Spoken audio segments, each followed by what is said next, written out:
I was young, I had 2 pair of leaves. Besides that, the pinstripes and the gray. The one I wore on Mondays and Wednesdays. While niggas flirt, I'm throwing tigers on my shirt and alligators. You wanna see the inside? I see you later. Here come the drama. Oh, that's that nigga with the fake. Wow, why you punch me in my face? Stay in your place, play your position. Here come my intuition. Go in this nigga pocket, rob him while his friends watch it. And hoes clock it. Here comes respect. His crew's your crew, or they might be next. Look at they man, big man, they never try, so we roll with them. I stole with them, I mean loyalty. Niggas bought me milks at lunch. The milks with chocolate, the cookies, butter crunch, 80 ounce.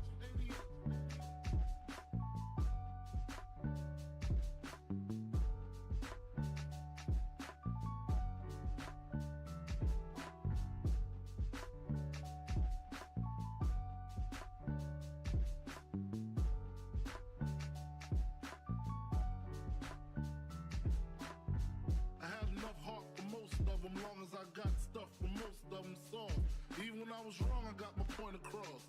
They depicted me the boss. Of course, my orange box cutter make the world go round. Plus I'm fucking bitches ain't my homegirls now. Start stacking, dabbled in crack, gun packing. Nickname Medina, made the scenes, took my Ninas. From gym class to English, pass off for global. The only nigga with a mobile. Can't you see like total? Getting larger in waist and taste. Ain't no telling where this felon is heading. Just in case, keep a shell at the tip of your melon. Clear the space. Your brain was a terrible thing to waste.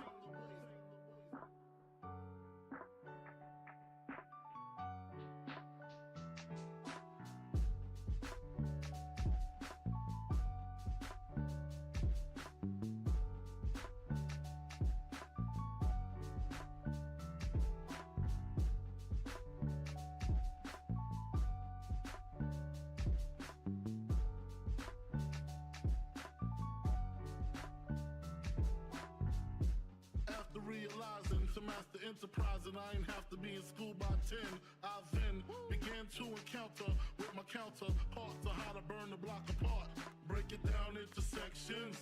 Drugs by these selections. Some use pipes, others use injections. Syringe sold separately. Frank the deputy, quick to grab my Smith & Wesson like my dick was missing. To protect my position, my corner, my layer. While we out here, say the hustler's prayer. If the game shakes me or breaks me, I hope it makes me a better man. Take a better stand, put money in my mom's hand. Get my daughter this college plan, so she don't need no man. Stay far from timid, only make moves when your heart's in it. And live the phrase, sky's the limit. Motherfucker.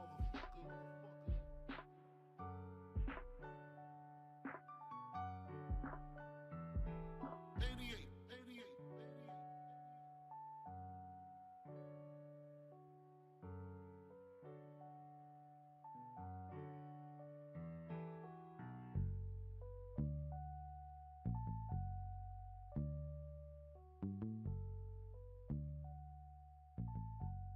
And live the phrase, sky's the limit.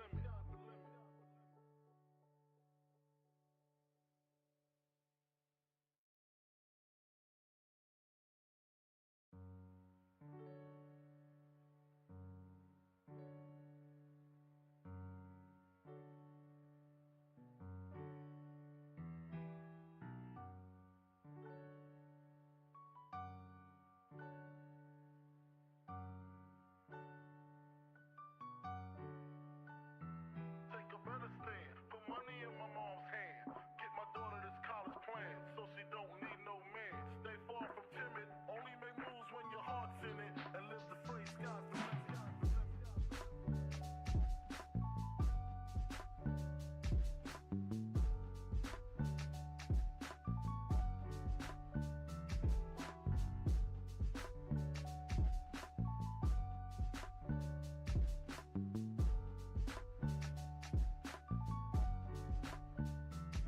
A nigga never been as broke as me.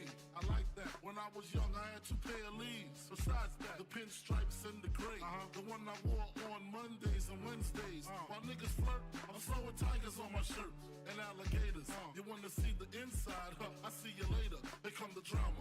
Oh, that's that nigga with the fake. Wow, why you punch me in my face? Stay in your place, play your position. Here come my intuition. Go in this nigga pocket, rob him while his friends watch it. And hoes clock it. crew's your crew, or they might be next. Look at they man, big man, they never try, so we roll with them, stole with them. I mean loyalty. Niggas bought me milks at lunch. The milks with chocolate, the cookies, butter crunch, 88.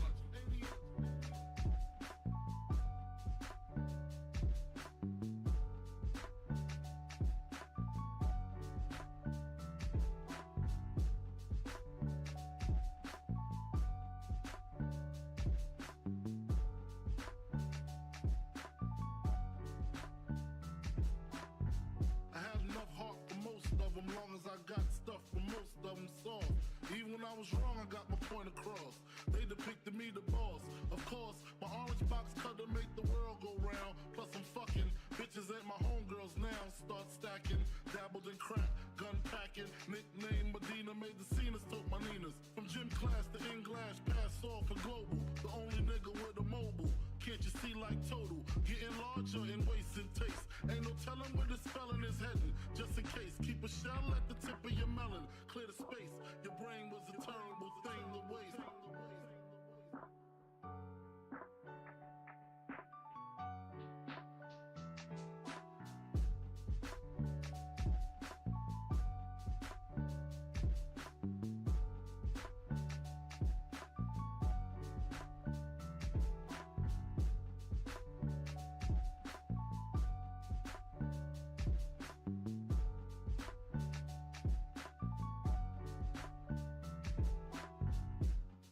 Realizing to master enterprise and I ain't have to be in school by 10. I then began to encounter with my counterparts of how to burn the block apart. Break it down into sections.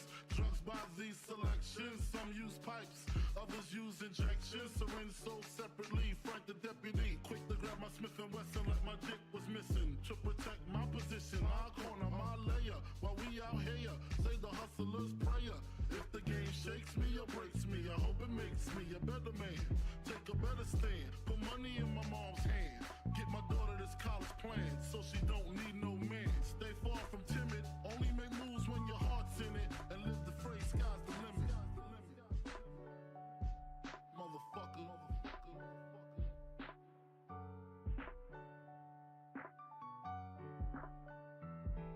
88.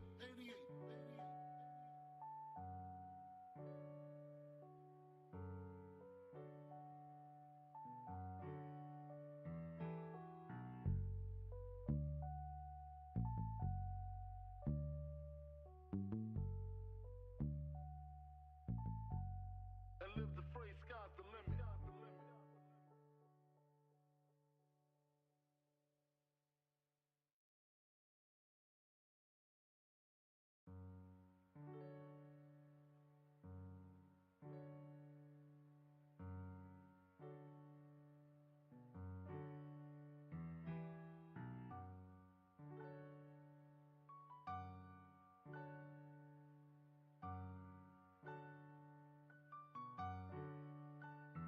Take a better stand, put money in my mom's hand. Get my daughter this college plan, so she don't need no man. Stay far from timid, only make moves when your heart's in it. And live the phrase, sky's the limit.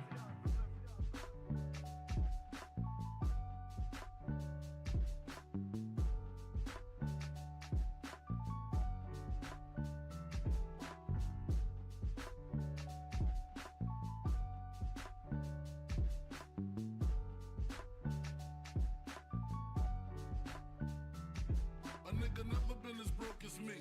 I like that. When I was young, I had 2 pair of leaves. Besides that, the pinstripes and the gray.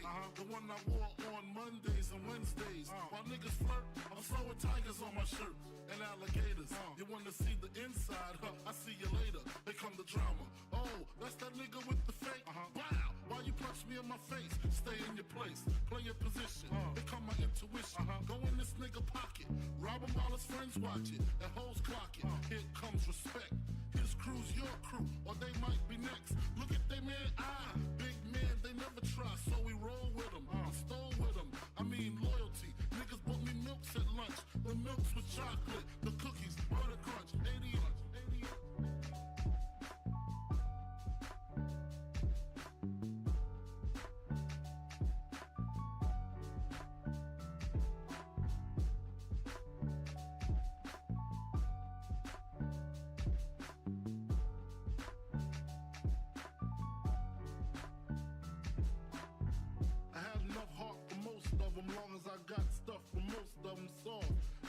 was wrong, I got my point across. They depicted me the boss.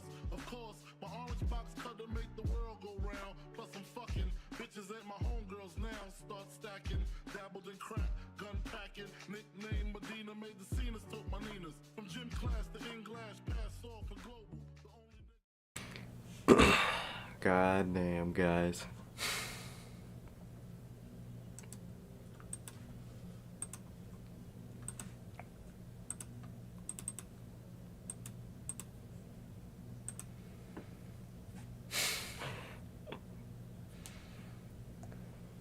Fuck. Well, man.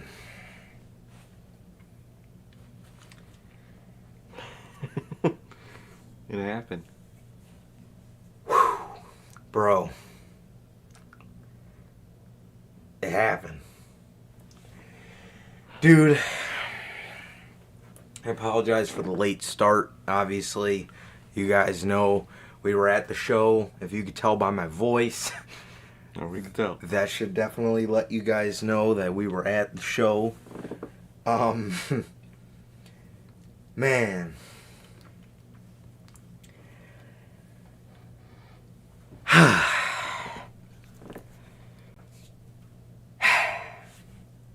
Dude.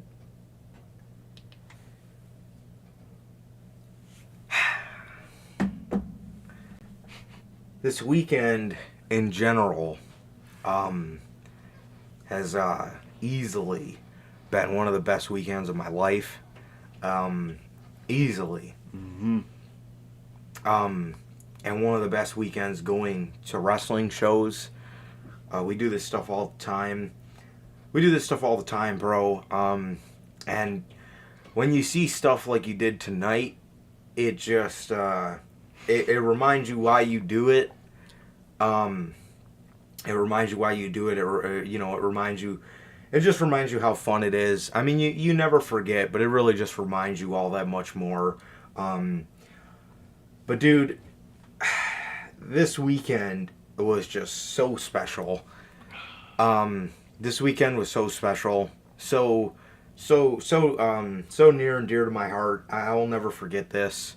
I'll always remember this weekend. And man, tonight was just everything I hoped for, bro. It was everything I hoped for, dude. It was amazing. It was amazing. I mean, what much more can I say, bro? CM Punk came back to WWE after 9 years away, literally almost 10. CM Punk came back. There was a moment when we were driving to the venue that when I felt that he was coming. Yeah. And then there was also a moment near the end of the show where I said to myself, Sir K said the same thing, I don't really think Punk's going to be here. I feel like, with them wanting to do the whole Randy Orton isn't here yet angle, it kind of just, it pissed you off because you knew it was going to make you think about Punk, but at the end of the day, all you could think back to was Kevin Owens at War Games 2019, NXT. And I knew they were going to do the Kevin Owens spot. Like, oh, Randy didn't show. Oh, shit, but Rhea Ripley's here. He's going to cash in. And then Randy hits and completely fucks up the whole cash in. So it was at that moment that I kind of said, okay, I guess we're going to have to wait till Rumble. And it's all right. It was all right. But when I looked at that clock and I seen that it was 9:46, it gave me flashbacks to Bray Wyatt, dude. Mm-hmm. It gave me flashbacks to Bray Wyatt at Extreme Rules 13 months ago. When the show ended and you said to yourself, okay, well, it's fucking go time because there's 10 minutes left. So, here we fucking go. And he showed up. And that's what happened tonight. But what happened tonight they threw it in your face. You know, they didn't cut the lights out and fucking let you sit there for a minute when everybody knew what was going to happen. Shit No. just happened. It happened. It fucking happened, bro. And I have no voice because of it. And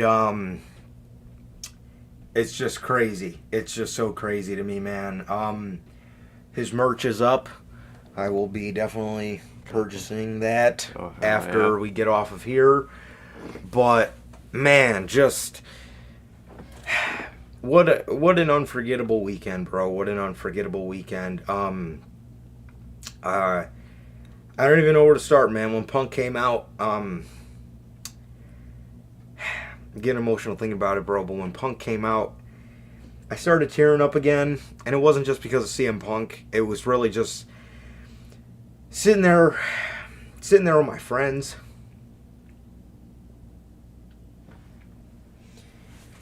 Fuck. Sitting there with my friends and just realizing how special all this was. Just, man. Shit's movie, man. It really was a fucking movie. It was, bro. And yeah, like I said, man, I started to tear up because of, not because of CM Punk. I mean, obviously that was a little bit of the reason, but just sitting there, bro, just thinking about just sitting there thinking about just how much this weekend meant to me personally. Just being there with my friends and some of the people on this earth that I love the very most. And just thinking to myself, like, how cool this was, bro. Like, we were going to do Survivor Series anyways, and we were talking about doing it with Logan and having Logan come down from Minnesota. And obviously, I'm a big Punk guy. Sir K's a big pumpkin guy. Sir K's a big Punk guy. Logan's a big Logan's a huge CM Punk guy. Logan's sister is a huge CM Punk guy. And just thinking about how special that was, that we didn't expect this to happen. No. You know what I mean? We didn't expect this to happen. We've been talking about doing Survivor Series the whole summer, and just thinking how special it was that this got strung up upon us, and we all got to see it. It's so special to me. It really is, and it's something I will truly never forget. It was awesome, bro. It was everything that I imagined it would be. It was just an awesome, unforgettable weekend. And I'm definitely gonna start pressing Paul to give us that WrestleMania in Minnesota so we can run this shit back again. The five of us. So, I'm just overwhelmed with happiness and just such an awesome weekend. Amazing. Truly, dog. Truly, finally got to meet Logan in person, man, and it was phenomenal to get to finally meet you, dog. You and your sister was awesome, completely insane, man. Friday show was a great experience with you guys, man. After the show was a funny experience. Before the show too, getting parking was a phenomenally funny experience. And tonight, man, there was at the first half of the show, I was like, oh yeah, he's coming. And then once they started that Randy stuff, where he's not here yet, I knew he was like, oh yeah, they're just gonna save CM Punk for the Rumble. And no, man, he showed up. It was CM Punk, man. We got CM Punk, and I can't believe it. It was so random. I almost twisted my ankle turning over to see the fucking stage. Did you really? Oh, dude, I felt it in my fucking, like, ankle and knee. I was like, oh my god, I almost just twisted my ankle, turned around too fast. Shit was insane, man. Shit was insane. I got to experience it twice.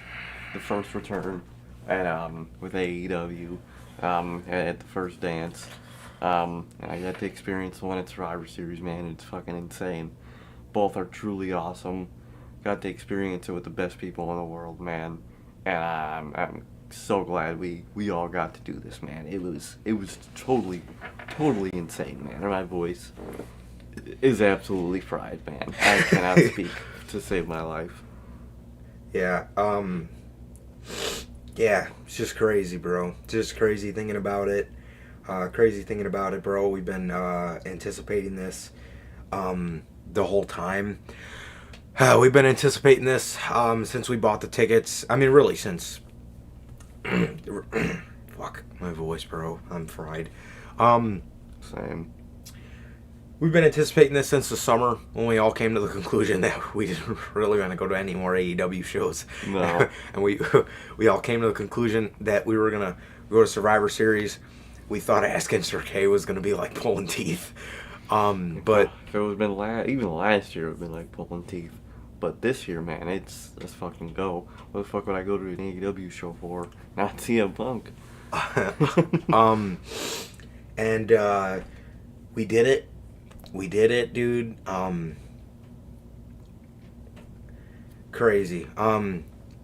So then when Punk got fired, All Out weekend, everybody pointed at Survivor Series. We weren't gonna get the tickets yet. Then there was a point where I didn't know if I was gonna be able to go at all, and just like the first dance. And we ended up going to that, and then we ended up, going to this. Bought our tickets like a month and a half ago, and we've been anticipating it ever since. Even if these shows turned out like shit, just the experience and getting to see Logan. It was really just something. It was really just something that I'll never forget, bro. It's something I'll never forget, and it's something that I'm just so blessed to be able to do these things with the best people in the world. Everybody in our party or our group, Sir K, I'm gonna bring kayfabe for a little bit. He might hate me for this, but Khalil, Logan, his sister. I just kept hugging them and just telling them how fortunate I was to be able to share this with all of them. And like I said, man, just it's crazy. It's crazy, man. It's crazy. You really got to appreciate these things. It's easy to go home and just think about how awesome the show was, but you really got to just sit back and also think about the people that you're there with, the people that you get to experience this with, the people that blow up your phone texting you, oh my God, Punk is really back. You got to appreciate that stuff, man. And I do. I'm just so fortunate, bro. I'm so fortunate. It was such a good weekend, and I don't want it to end. I want to hit a rewind button and fucking go back and do all this stuff over again.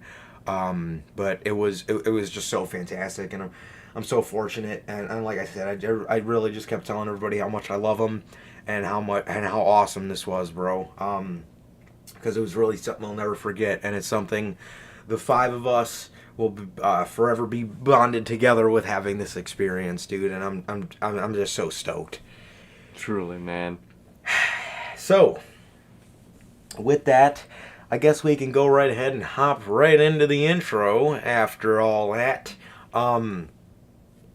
So, yeah, man. What's going on, everybody? We're back with yet again another edition of the Notorious Heels Podcast, and yet again another edition of the Survivor Series War Games official show review. And with that, if this is your first time watching, you guys do not know how the show works. Every Monday we are on here with Notorious Unscripted, and every Friday we are on here with the news after. Oh shit! Hey James, what's up, man? How you doing? How was the show? It Bro, was amazing. My voice is shot. Dude, I swear to God, I can't talk for shit. Yep, I'm gonna be sounding like Damian Priest on Monday. I mean, I sound like Damian Priest now, but oh yeah.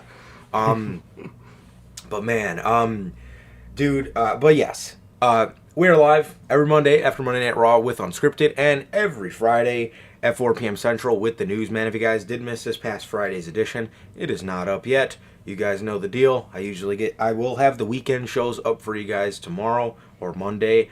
And with that, but if you guys do want to find us on all platforms, that is Anchor, Spotify, Google Podcasts, Apple Podcasts. And if you want to see us first, join us right here on YouTube. Also, if you guys haven't got a chance to get your hands on some of the official Notorious Heels podcast merchandise, you guys can now find this live on bonfire.com. Link is at the top of the description of this very video and in either mine or Sir K's social media pages, man. You got all 8 of these beautiful designs available here. You got the Chicago flag design. You got the Uncrowned Kings of the IWC, the Biggie-inspired design, the base logo design, the best-kept secret to the IWC design, the Notorious World Order design, the Chicago version like you see on your screen. It also comes in classic black and white and the Wolfpack red. You have the Notorious Grand Slam design. You got the Notorious Scratch logo and the only community that matters. Also, if you guys are looking for something festive to wear for the holidays, look no further than the Notorious Christmas design like you see on your very screen. And once again, these are available for you guys live on the merch shop right now as we speak. That is bonfire.com. Link is at the top of the description of this very video, man. Also, if this is your first time watching, I do not know who we are here at the Notorious Heels Podcast. I am Johnny Mayhem, one half of the host of this very show. And as for the other half, we got my man Sir K here. How the hell are you, man? I'm phenomenal, man. I'm phenomenal. Weekend was phenomenal. Like I said before the intro, man, got to meet our boy Logan in person, his sister, man. It was a great experience with you guys. Wouldn't pick any other people to go to these shows with, man. It was phenomenal. Weekend was great. Tonight was phenomenal, man. Got to see CM Punk, James. This man did cry. I almost cried. This man did cry, and who could blame anybody? I cried the first CM Punk return. I did. I didn't cry with this one, but I cried with the first one. Shit's crazy, man. Shit's crazy. But today was phenomenal. Yesterday was phenomenal, man. And it's sad that it's sad that the weekend's over, man. I really am. But like our boy Durante always asks, man, how's life? How's the family? Life's good, man. The family's good. What about you and everybody in chat, man? Everybody in the live chat and everybody in the replay, man. What about you, bro? How you doing? I'm good, dude. I'm good. It's crazy, bro. It's just crazy. I love you, dude. Love you, dog. I'm so happy I get to do this stuff with you, bro. Oh, hell yeah. Dude. So, man. So, I did cry. I'll never be afraid to admit it. I wear my heart on my sleeve. Even if I say to myself, which I do every fucking time, I say, don't cry, and I cry. It happens. Exactly. It happens, bro, but I'm good. As Durante always asks, our brother Durante, I'm good, family's good. And what about you, Durante? Logan, Bell, Pops, James, Rich, the Fed, Jonathan Fedna. Hey. And man, I'm just, like I said in the intro, bro, I'm genuinely just overfilled with emotion. I'm overfilled with joy. I'm overfilled with happiness. Like I said, as soon as Punk came out, once I started to cry, I just started hugging everybody, telling them I loved them. Because like I said, I wasn't just crying over CM Punk, man. I was crying over just the weekend. Hell yeah. I'm crying over the weekend. I'm just crying over just being so stoked to finally meet Logan, meet Logan's sister, and just spend this weekend with you guys, bro, and show you guys how we get down in Chicago. Truly. And we showed you how we get down in Chicago. Hell yeah. And Logan and his sister brought every bit of it back to us, bro. So I love it. It was just an awesome experience. As soon as it happened, I just kept patting Logan and Sir K because they were directly sitting beside me. I just kept patting them like, oh my fucking God. But it was fishy. Mm-hmm. It was fishy the whole weekend. You guys remember, if you wore a CM Punk shirt to these shows, none of it. Turn it inside out or get the fuck out. Yep. Whole weekend, I'm seeing Punk jackets, I'm seeing Punk hats, I'm seeing shirts. None's happening. Nothing's happening to these people. And I peeped that the whole weekend. I'm sitting there like, dude, this motherfucker has got to be coming back. Oh, yeah. Because this man was blacklisted. They Chris Benoit'd him. They did. And he was blacklisted. You couldn't wear shirts. You couldn't chant it or they'd cut it out. Now look at it. Man, I forgot to take my watch off.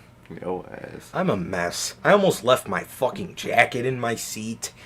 I fucking thought I stepped in a cup of cheese with my fucking bread 11s on. It's a mess, bro. But, dude, I'm so stoked. I'm so stoked. I don't know, where was I? What was I saying? Oh, I peeped that the whole weekend. None of it. No anti-CM Punk stuff. Nowhere. But like I said, dude, we're going to the arena today. And in my head, I'm like, okay, Punk's going to be there. I feel it. Khalil felt it. Sir K felt it. Logan felt it. Logan's sister felt it. We all felt it. We all just, you know when you just feel stuff, bro. We all felt it. But by the middle of the show, dude, I guess just doubt casted over me. Same. And I was just like, I don't really even know why I'm getting my hopes up at this point, bro. I was like, I don't think he's coming. There's my boy Duran. So if Duran, if you're watching, let's fucking go. Hell yeah. Fuck yeah. So, doubt casted over me, and I said to myself, I told Logan, I told Logan's sister, I told Sir K, I told Khalil. We were all kind of just like, yeah, okay. We were all kind of coming to terms with it, bro. And then after that War Games match, I thought they were going to do the Bray Wyatt thing where they get everybody out of the ring and they clear it, and then he comes out. Dude, Logan told me, keep your fucking phone on record, just in case, because you don't want to miss it. So sure enough, I was like, yeah, you're right, bro. So I hit record. We're recording these guys, and they're, raising each other's hands and victory and whatnot. And then we just hear it, bro. We hear the... It just went crazy. And, dude, just seeing those old Trons the way I remember when I went to Monday Night Raw 12 years ago. I was with my dad and my little cousin, and seeing those old Trons, man, just made me so happy. Just seeing him back home. Mm-hmm. And it's awesome. And another thing that's awesome is this Ultimate Edition we about to get. Yes, man. Because we're getting some fucking CM Punk elites. Let's fucking go. But nonetheless, when that music hit, bro, I just went nuts. It was crazy as hell. It was almost like I could see the fat Mark in front of us with the fucking handful of hot dogs. I could see our boy Director Matthew Reed to our right. Mm-hmm. I could see Sir K to my right. And it was like I was reliving the first dance. And it was amazing. It was amazing, dude. My face is still hot because we were burning up in that motherfucker. Oh, dude, I was burning up when that man returned. And just like the first dance too, bro. High-fiving random people, fist bumping random people, screaming with random people. I mean, when me and Sir K want to get down, bro, we can get down. Go crazy, man. And we were getting down, and I'm so glad we had a bigger group this time, other than me and Sir K. Usually, before it used to be me and Sir K going to all these shows, but I'm just so fortunate to just have the greatest friends and brothers in the world. Truly, man. And we get to do this shit and experience this shit together.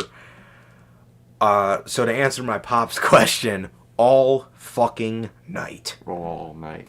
Every time during the kickoff, one guy would start it. Sometimes it would be Logan.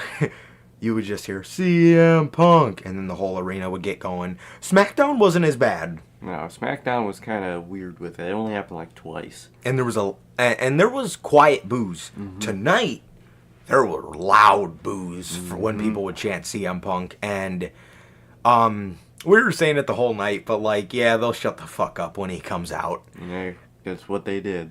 They marked out when he came out. And to quote Jim Ross, when Punk came out at the first dance, he said, "This building hasn't jumped like this since Michael Jordan was here. But in this situation, this building has not jumped like this since CM Punk was here." Exactly. And he's back. And it was insane. Just crazy. Just so crazy. And yes, how can I forget about Randy Orton? Randy Orton's return was absolutely phenomenal. I love the way they did it. I love the way they did it. In hindsight, because if Punk didn't come back, I would have hated it. I would be sitting here saying, why the fuck did you go ahead and say, "Oh, Randy's not here"? Bro. Oh, you're talking about after they cut off live.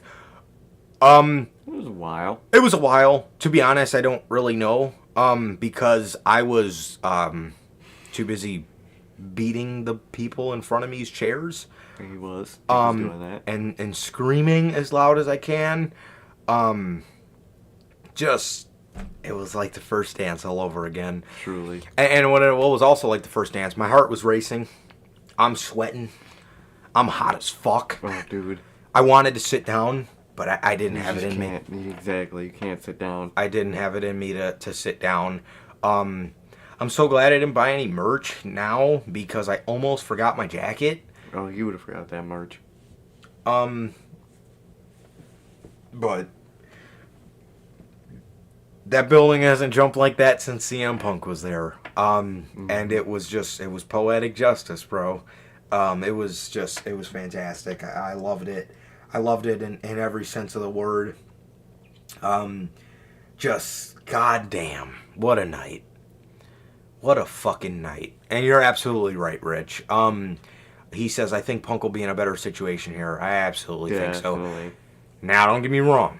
People around him are going to be mad and going to throw fits. I don't think he'll get involved, though. He can't. No. He can't. He'll be fucked if he gets involved. He'll be booted right out. Yep. But oh, James, bro, the fucking CM Punk and Triple H picture killed me, dude. That shit is crazy as hell. I loved it. I thought it was fucking hilarious, dude. I thought it was hilarious. But man, just so awesome, bro. So awesome. Yes, they do have his shirt up, the War Game shirt. I have to cop it. Yeah, I am definitely. I will be buying that after. I will be buying that after I get off of here. But man, just I can't believe it. I can't believe it, and I can't wait to go watch it back. I swear to God. Man, It's crazy. also, I think I like doing the intro more with my Damian Priest voice. Go ass. Sounds pretty cool.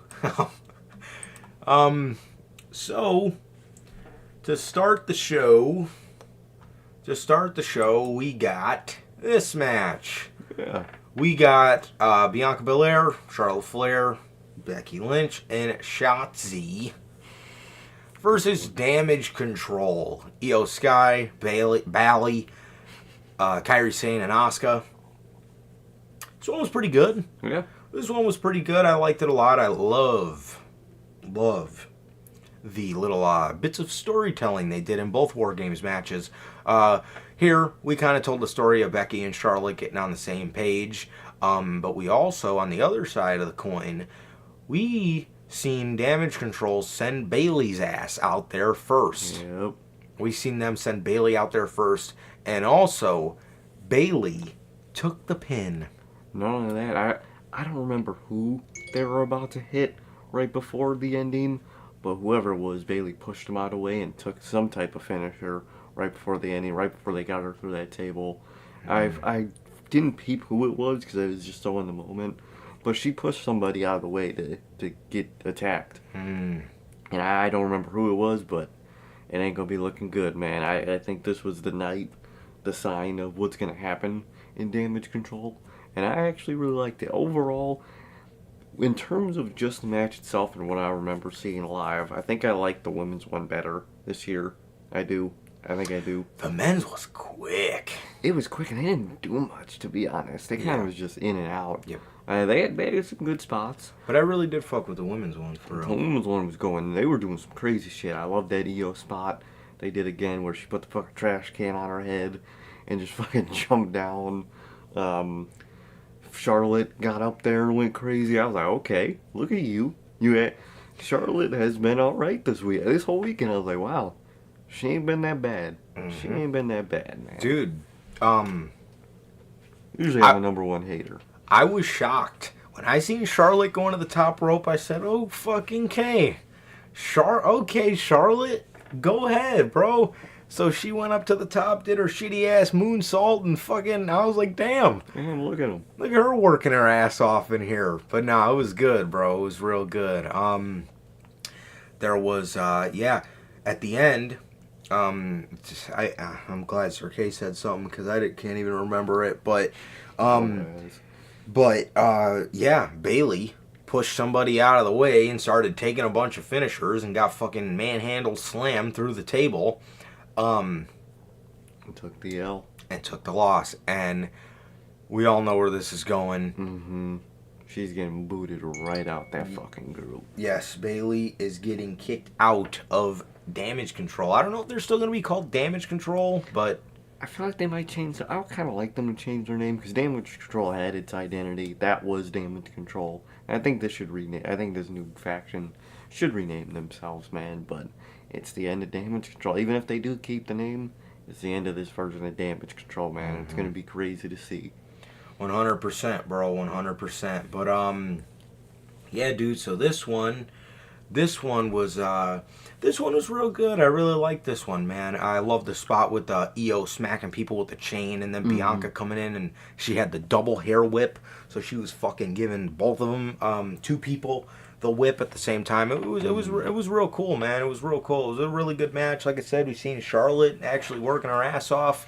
It was real cool, man. I can't complain. I can't complain about this women's War Games match at all. I really enjoyed it. And yeah, I mean that was that, man. It was good, man. It was good. I really liked it. Same, man. I really liked this War Games match. I really like what they did storyline wise here, and I can't wait to see how this continues, man. I really can't. I do have to say my one complaint. Yeah.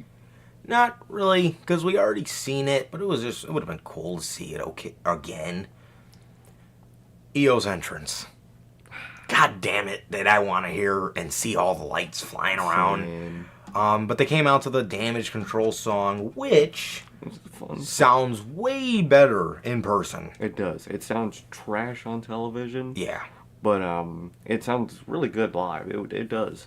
Yes, very much so. It sounds really good live, and that was a song I didn't care for too much. I didn't think it was completely god awful, but I just didn't really care for it. But that shit live bumped. Pretty good, exactly. It was pretty good live, man. Yeah, it was awesome, bro. But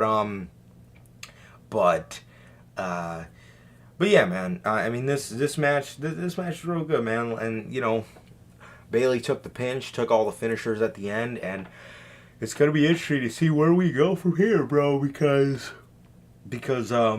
Bailey's probably getting kicked out of this group, man. Mm-hmm. So it's gonna be interesting to see how they go about doing it, man. But yeah, she. I don't think this is gonna be too good for Bally. I definitely agree with Rich. I definitely think she's getting a face turn soon. So I think so. Yeah, we'll see.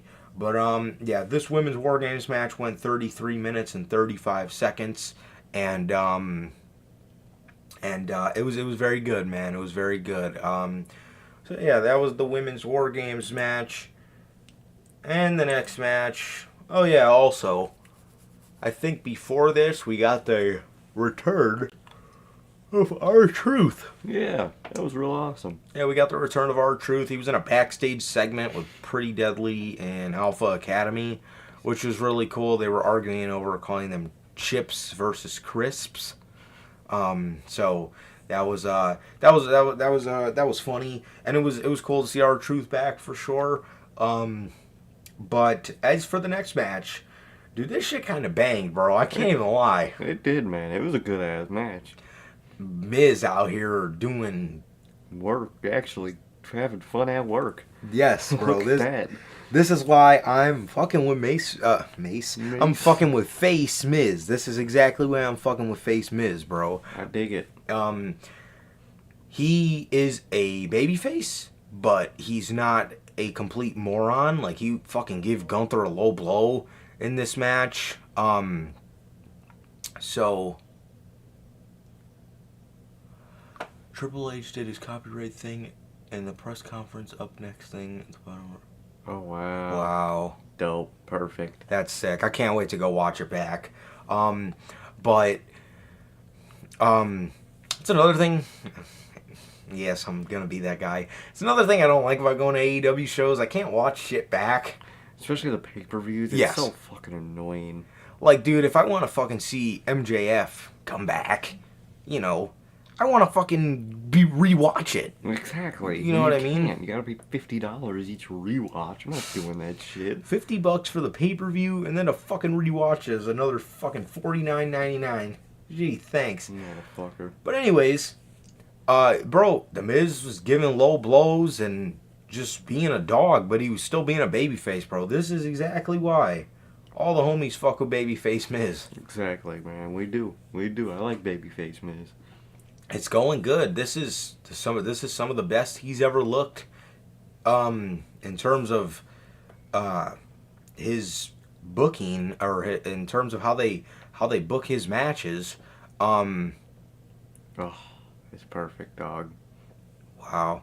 Yes, I did see that. They did like the whole arena shot. Yeah, I did. I watched the video back on YouTube just so I was knowledgeable on how it came off on television. But I can't wait to go rewatch it back on the TV. Mm-hmm. But no, man, this match actually fed the streets, bro. This match fucking slapped. It did, bro. It fed me all right. Yes, it was the best Miz match I've ever seen in a while. Fuck yeah. The Miz pulled out all the stops, and that man Gunther looks like a fucking dog. He does. He was brutalizing his ass. Yes, he was chopping him. The Miz was trying to chop back, but it just wasn't good enough. This man Miz pulled the ring, the apron or the turnbuckle cover off, the turnbuckle pad. He pulled it off. Ref got distracted. He low blowed Gunther. Fucking, he low blowed Gunther. Hit him with skull crushing finale. Kick out. Miz goes to hit him with another skull crushing finale. Gunther turns him around, puts him in a fucking sleeper hold. Miz runs at the corner with the exposed turnbuckle. Gunther hits it. Did he hit another skull crushing finale? I don't think he did. I think no. What happened was he hit him in that corner on his head with that turnbuckle, and Gunther fucking no-sold that's that right. shit. That's Turned right. around and just chopped his ass. Yep. Fucking I love that shit. Turn around, chopped him, got him on the ground, put him in a fucking Boston Crab or the Walls of Jericho. Walls of Jericho. Walls of Jericho. I put him in the Walls of Jericho. Miz crawled towards the ropes. Gunther pulled him back and then almost did a lion tamer, but instead of putting the knee on the neck, he put it on his back, and the Miz tapped. It was pretty abrupt ending, bro, but fucking Gunther, bro, he looks like a fucking beast. He did, bro. He did. Definitely was an abrupt ending. I was looking at our boy Khalil when he came back with his margaritas. And the match ended right behind him, and I was like, oh shit. I wasn't even looking at it, but phenomenal match, man. Best Miz match in a long ass time. And I actually really like where all this is going, man. I really do. Not the Imperium self-implosion stuff, obviously, but everything other than that, I really like. And you know what, too? With Punk being there and probably taking the World Heavyweight Championship from Seth Rollins, let's be honest, it also gives Walter a great spotlight to drop the IC title at WrestleMania. It does. It does. And then we could build him up the whole summer, have him win King of the Ring. Then we get him to Berlin, where he goes one-on-one with Berlin Phil. Berlin Phil? And Gunther could take the title from CM Punk. Chop that old man up. Hopefully he doesn't attempt a buckshot, man. Hopefully not. Hopefully, that's why you cannot put Logan Paul versus CM Punk. He will try a buckshot, and he will be injured, and you do not want that. Exactly. But no, man, this match slapped. I love this match. It was just another Gunther banger, bro. It's another Gunther banger, and he just continues to make the IC Championship fucking perfect. Fantastic. Phenomenal, man. Yeah. Absolutely incredible. But yeah, man, so that was the Intercontinental Championship match. And then after this, we got not the match you see on your screen. This was supposed to be Santos Escobar versus Carlito. But instead, on SmackDown, Santos took out Carlito's arm. He took out Carlito's arm, and then that's what I was gonna say too. Gunther could be Punk, but he also could be Cody. He could be Cody. I could see that. So chopping up Cody too. Either way, I'm down. Definitely, bro. Definitely. But he took out Carlito's arm. You know, he still was trying to whoop his ass in the back, but Dragon Lee saved him. And then Nick Aldis, told Dragon Lee, if you want the spot, you got it. So Dragon Lee got the spot, and this was Santos Escobar versus Dragon Lee. This match, okay. So this match was great. It was really good, and I get it because they were pressed for time. But in saying that, 7 minutes. It's kind of crazy. Crazy. Huh? He's got 7 minutes. You could have cut. Like, obviously, you had to cut time for Punk. Yeah. But you could have cut something else, too. I mean. Yeah. Why the fuck didn't you cut the fucking Rhea Ripley and Zoe Stark match that went 9 minutes, but they got 7? It's Rhea Ripley versus Zoe Stark. We all fucking know who's winning that one. That one could have easily been a fucking 5-minute match. 5-minute one and done. Seriously. It really could have. She literally fucking dismantled her. Seriously. And she literally just pinned Zoe Stark at Crown Jewel, I think. So giving Zoe Stark this spot in the first place was stupid. Exactly. I don't know why you had them in a 5-way at Crown Jewel. I don't know why you just didn't do Nia at Crown Jewel, because, why are you giving that shit to us? Oh my god, it was also so funny. WWE was talking about going back to Saudi Arabia. I can't remember when they said they were going, but they showed the video package for it, and that crowd just fucking booed. I did not expect them to boo like that. I noticed they were booing. I was like, wait, what? Me too. I was like, what the fuck is going on? And then I just look up and see a fucking Riyadh, Saudi Arabia ad. I was like, golly. Because I was watching the ad, but I didn't know it was going to be for one of the Saudi shows. Because the thing just goes up, the WWE experience. And then under it, just Saudi Arabia pops up. And they just start booing the shit out of it. I was like, ooh, damn. That's fucking hilarious, bro. I wonder how Phil feels. Seriously, but yeah, man. I mean, these guys had a quick, fast-paced match. They kind of, it was short and sweet, but I wish it was, a little longer, and it probably still would have been sweet. But I mean, it was very good. It was very good. I really liked the match, man. Santos ended up hitting him with a Phantom Driver, and won the match. But another thing I need these fucking main roster crowds to start doing. You were the only one doing it. It was me and Logan. It was me and Logan in the fucking building chanting Legado during fucking, because they used to do it in NXT and it was fucking sick, and now nobody does it. And it's so fucking annoying because it's such a fucking good part of his fucking theme song, bro. That's one of the reasons I love that theme song. It's for the sing-along aspect. But Santos beats Dragon Lee, and what was a really good match, man. It was a really fucking good match. And it went 7 minutes. God damn, it went 7 minutes and 40 seconds. Definitely, man. It was a good match. He did his job, man. Mm-hmm. A little too fast, man. Definitely, but it did its job, man. It was a good match, and just needed more time, man. Needed more time, and I wonder where they're gonna go from this. I really don't know, especially with Ray being. Well, I guess they kind of did this to probably save the Carlito match for Royal Rumble, and then Bray will probably come back after that match, and that's what I see happening. But I get what they did here, man. But it did its job, man. It did its job. 100%, 100%. And to answer your question, Logan, I do think so. I can see it. I do think she'll make a stop in AEW. I think she will. Just because she wants to do that. Mm-hmm. But the story always aligned for her to eventually come back to WWE. I think so. For sure. I definitely think so. Yeah, for sure. But, yeah, she will be back one day, and it will be a movie. But, you know, she's going to do her thing for now, and she's going to kill it. She's going to go to AEW and show Tony Khan exactly why she is better than 90% of the women. She'll definitely be better than 100% of the women. But she will stand head and shoulders above 99% of that division. Oh, fuck yeah. And she's going to have some great matches with the few good ones that AEW has. And it's going to be a movie. And she'll come back in WWE, especially with Triple H and Control for Good. Because you know he loves Sasha Banks, bro. Especially if we got a babyface Bailey at that time. That feud would go crazy. Yes, we grossed higher tonight than WrestleMania. Attendance and I think revenue.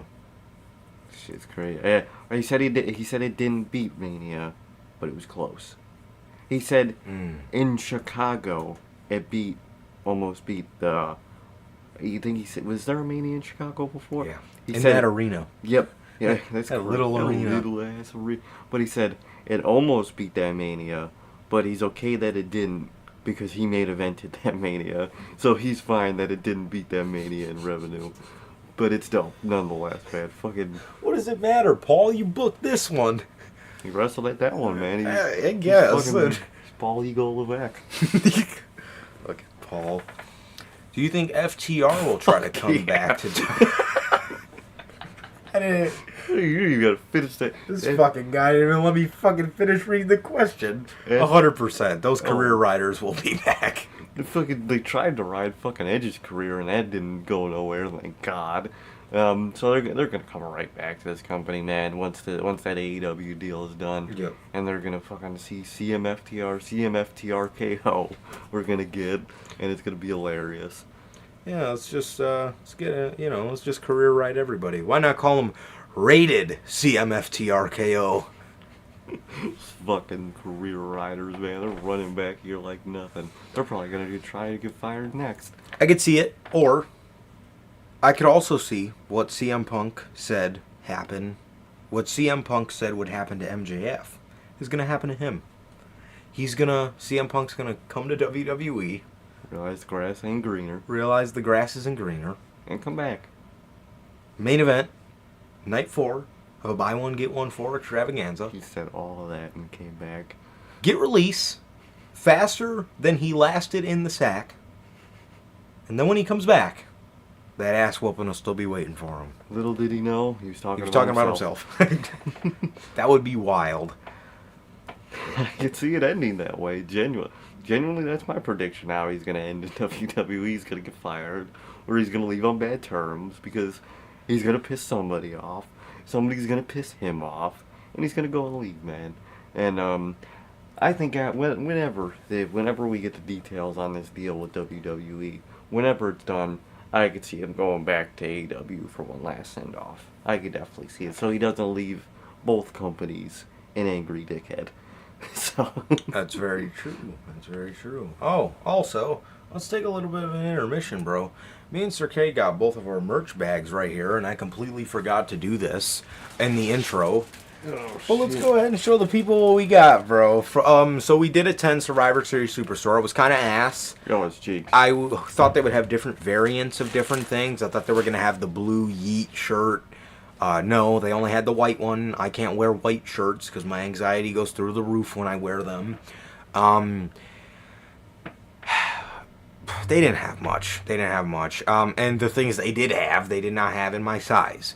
Thankfully, I can fit in a size up without it looking too baggy. Yeah. So, you want to go ahead and show them first what you got?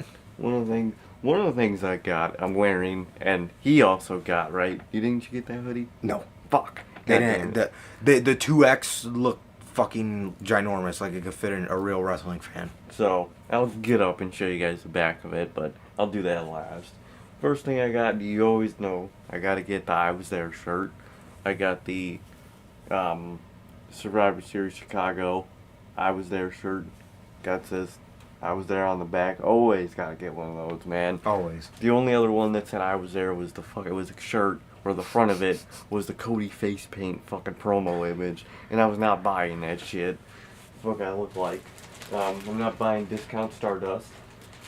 The other two shirts I got, or the other. Oh, man, let's grab the merch. Our merch. One of the other pieces I got, they had the Superstar, was this sick ass shirt, man. It's got the Survivor Series and the Old Bulls font. It's in a long sleeve too, which is really nice. And on the back, it says Chicago 23, man. That shit's fire as fuck. I can't even lie. This shit was worth it. And the third thing I got was the Survivor Series I Was There hoodie. I'll just fucking take it off. It'll be easier instead of just standing up all awkward.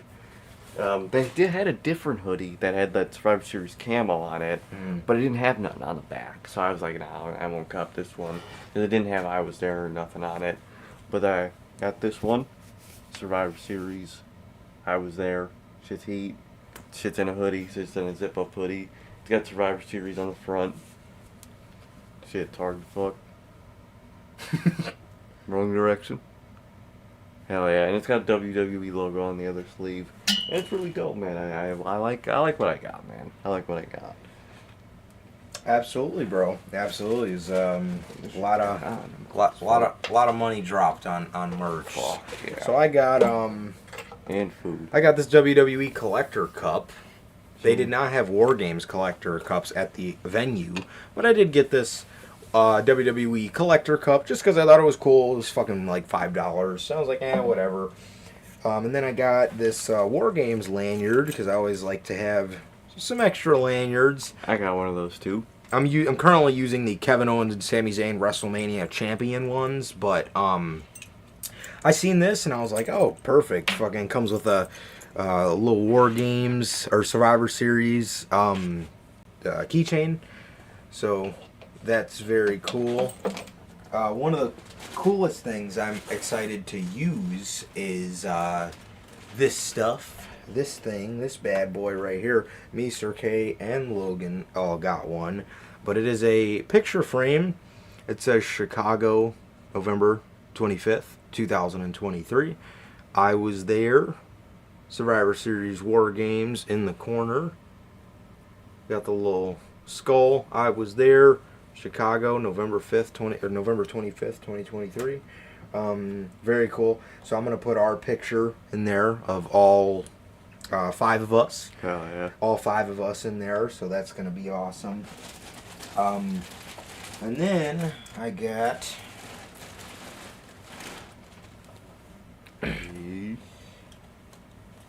same shirt Sir K got, long sleeve, Survivor Series in the Old Bulls cursive font. Chicago 2020 or Chicago 23, but it's got the little asterisk to, let you know it's the year. So that was a banger that I got. Cop me this new greatness amongst you that's absent. Roman Reigns, the GOAT. It's got the it's the GOAT with his logo. I love this shirt ever since he came out with it. And then when I seen it there, I was like, oh, it's a must cop for sure. So the greatest amongst you shirt. And then the last shirt I got was the obvious Survivor Series Chicago War Games 2023 design with the I Was There on the back. Super, super tight, bro. I love it. I loved all this. I loved all this merch. And I soon will be having some more Survivor Series merch on the way. Oh, yeah, Via Chicago Phil. Fucking Chicago Phil, man. And they give us these beautiful WWE bags that I keep for some fucking reason. Same. I don't know why I keep them. So I never use them. seriously, Chicago fill my pockets with his money, or fill his pockets with my money. yes, no kidding. So, Oh yeah. yeah, that was our little intermission. And that was the merch we got, bro. Some pretty nice merch. Always nice to. And it was so cool, that they did a Superstore, even though it was kind of ass. Right, Technically, we did have to go to the Superstore to get those cool ass Survivor Series Bulls shirts. So. That was cool. That was cool, man. But other than that, dude, that was pretty much about it. And the collector's cups and the lanyards were only at the store. So I guess it was good that we went. So yeah, man. But anyways, the next match was the Women's World Championship match. It was Rhea Ripley versus Zoe Stark. This one was pretty good. It wasn't nothing crazy. It was kind of just 9 minutes of Rhea mopping the floor with her. Zoe kind of tried to make a couple comebacks, and no, this is no disrespect to Rhea or Zoe Stark, but everybody knows Rhea Ripley's winning, and this was just such a throwaway bathroom match. I'm sorry, no disrespect, but it is how it is.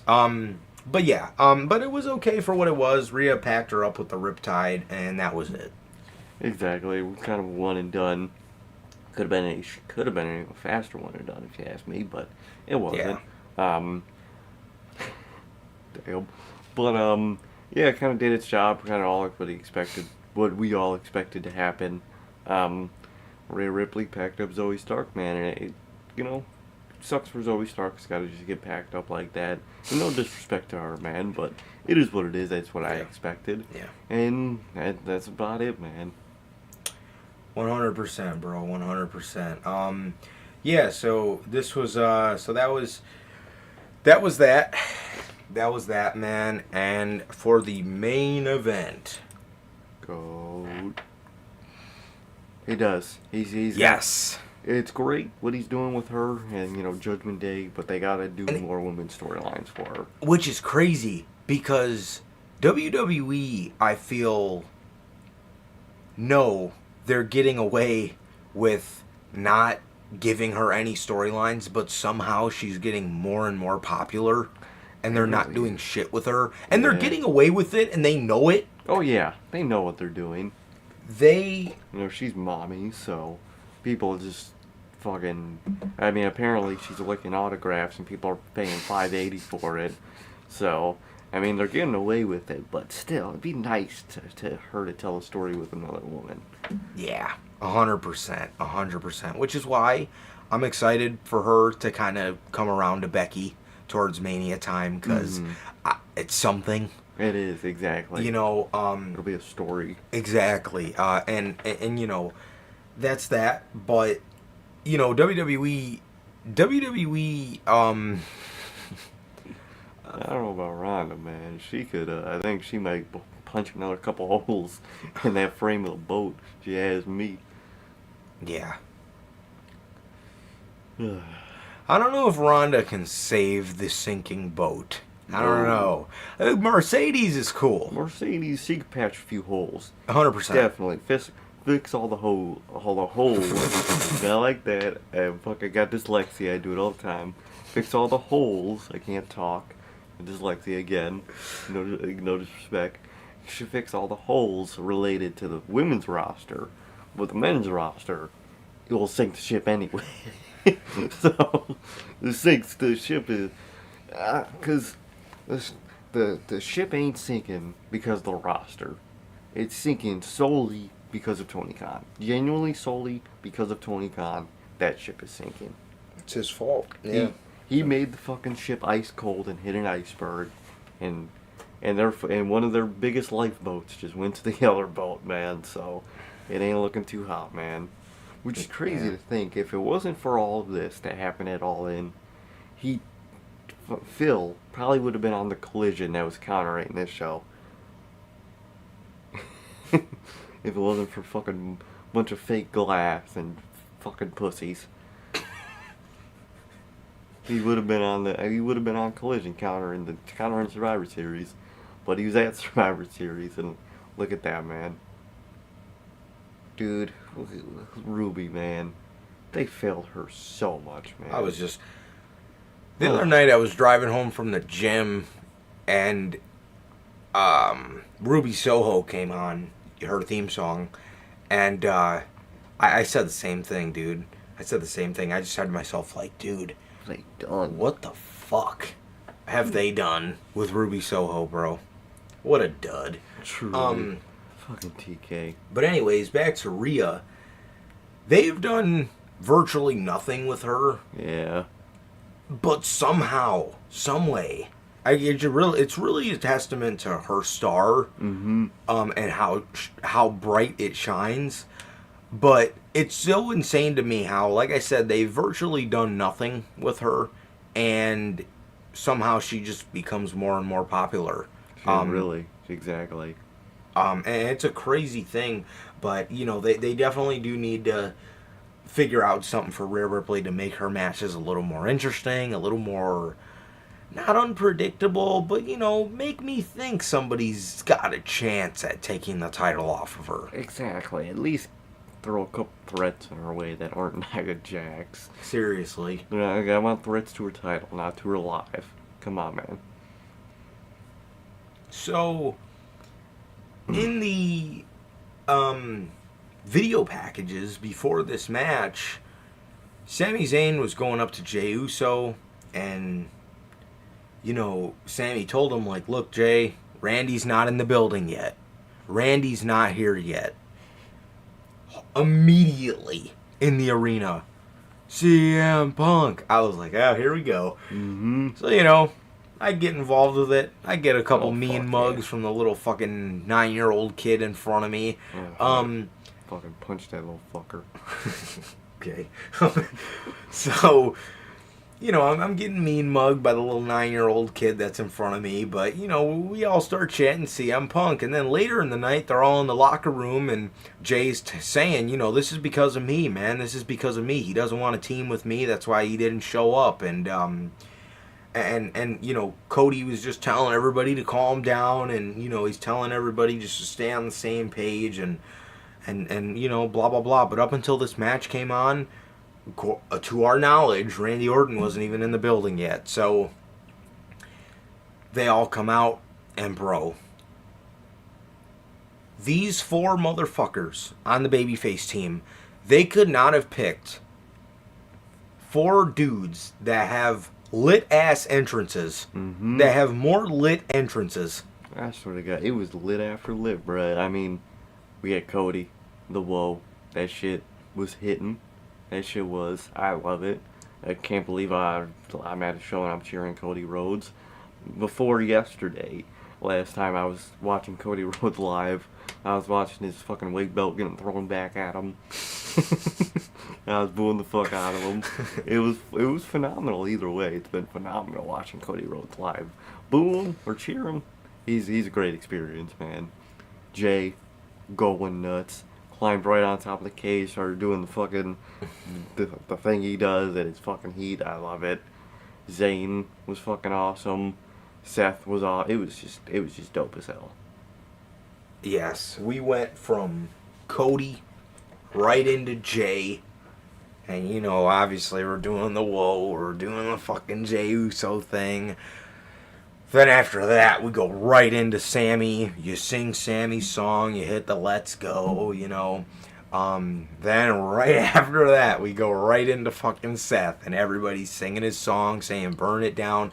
They could not have had 4 more guys on this War Games team that had fucking more lit entrances than the 4 of these guys. And it was awesome. And then Judgment Day, it was cool seeing minus Rhea, their first their first entrance together. They were Yeah. dressed in black and white. They looked fucking sick.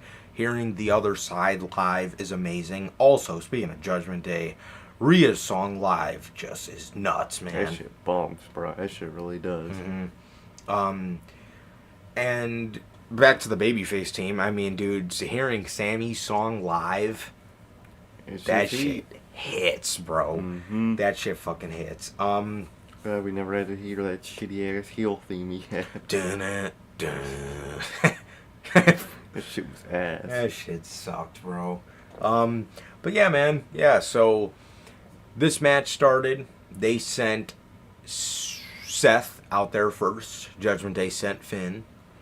The heels had the advantage. So after Finn, it was JD McDonough. And then after him, it was Seth. Or no. It wasn't Seth. It was Jay. It was Jay Uso. After Jay, Drew McIntyre wanted in. Damian Priest checked him at the door. Mm-hmm. He checked him at the door. Who's that sound like? That's right. Phil. You guys are right. Fucking Phil. Checking people's credentials at the fucking door, man. That's a very Phil thing to do. It is. He checked him at the door. He... That's exactly what he did to Matt Hardy. Just hold up. Who let you in this bitch? Hold on. You need to go home. Just go home. Just go home. So, he checked him at the door. Damian Priest went in. After this, Cody and Sammy were in the fucking cage contemplating who goes out next. Then Cody just puts his hand out and shakes Sammy's hand like they just met each other. And then he just lets Sammy go. So Sammy... Good guy, Cody. It was so funny. So Sammy then goes. Then after Sammy, then Drew completely discarded Dominic. Didn't even look at him. He just made a beeline for Jey Uso. One thing about these entrances, where people were coming in, when Sammy came in, he was the one to get the big pop and grab the table. But dude, during that whole match before that, I genuinely thought it was gonna be Cody that takes out the table just so he could get that pop. I was like, this egotistical motherfucker. Who Cody's did gonna bring it out? Was it Sammy? It was Sammy. I It thought, was Sammy. yes, because there was a thank you Sammy chance. Exactly, man. Sammy's that dude though, bro. He is, man. He is. But I just genuinely thinking in my head, oh, it's gonna be this motherfucker Cody that brings out the table just so he could get that pop. I think so. If fucking Samoa Joe is behind that devil mask and they've been showing us that skinny ass motherfucker, Oh, I hate this company. I am going to fucking LOL so hard. It has to be Cole. It's Cole. Cole's the only right answer. If it's Only. not Adam Cole, it's a royal fuck up. Because don't Royal nobody give a fuck trash. about Jack Perry like that. Fuck no. Especially after tonight. I don't even think Tony Khan gives a fuck about Jack Perry. Even before tonight, bro, we've been very critical of Jack Perry and not Jack Perry. We've been very critical of the booking. the booking of how they went about his whole heel turn. Mm-hmm. It So- wasn't good. It's just not interesting to bring fucking Jack Perry back as the devil. It's just not. Oh, exactly. It has to be Adam Cole, man. But for Orton, first feud, I think it's either going to be Jay or Cody. Maybe a kind of a mix of both. I could see a mix of both, but I definitely think he'll feud with the Judgment Day for a little bit. yeah. Because he's definitely going to feud with Damian Priest because he cost Damian Priest the cash in. That is true. That is true.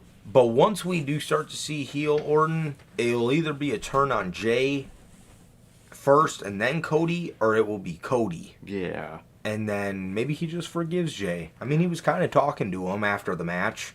Maybe he doesn't forgive him, or maybe he just puts it in Jay's head like, I'll get you back one day. It won't be today, but I'm going to get your ass back one day. I could see them doing that. But if they do want to keep Randy babyface for a little bit, I could see him just giving Jay an RKO. Be like, okay, now we're even. Gotta get my leg back, man. I just had to. Mm-hmm. Oh, man, if Riddle was still in the company, we could have got Cody and Jay versus Riddle and Orton. Damn.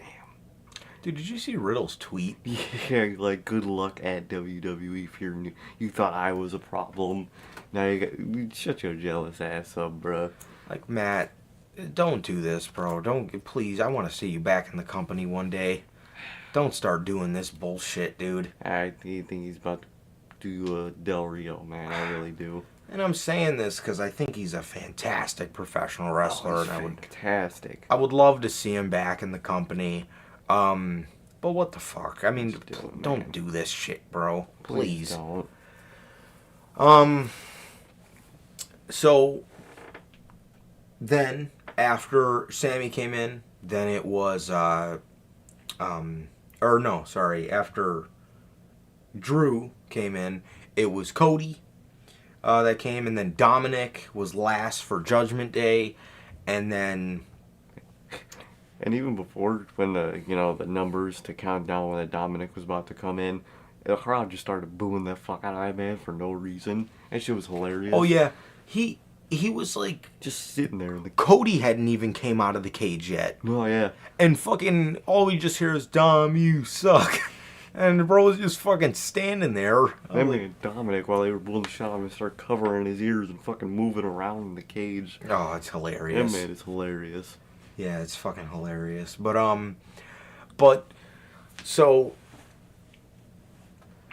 So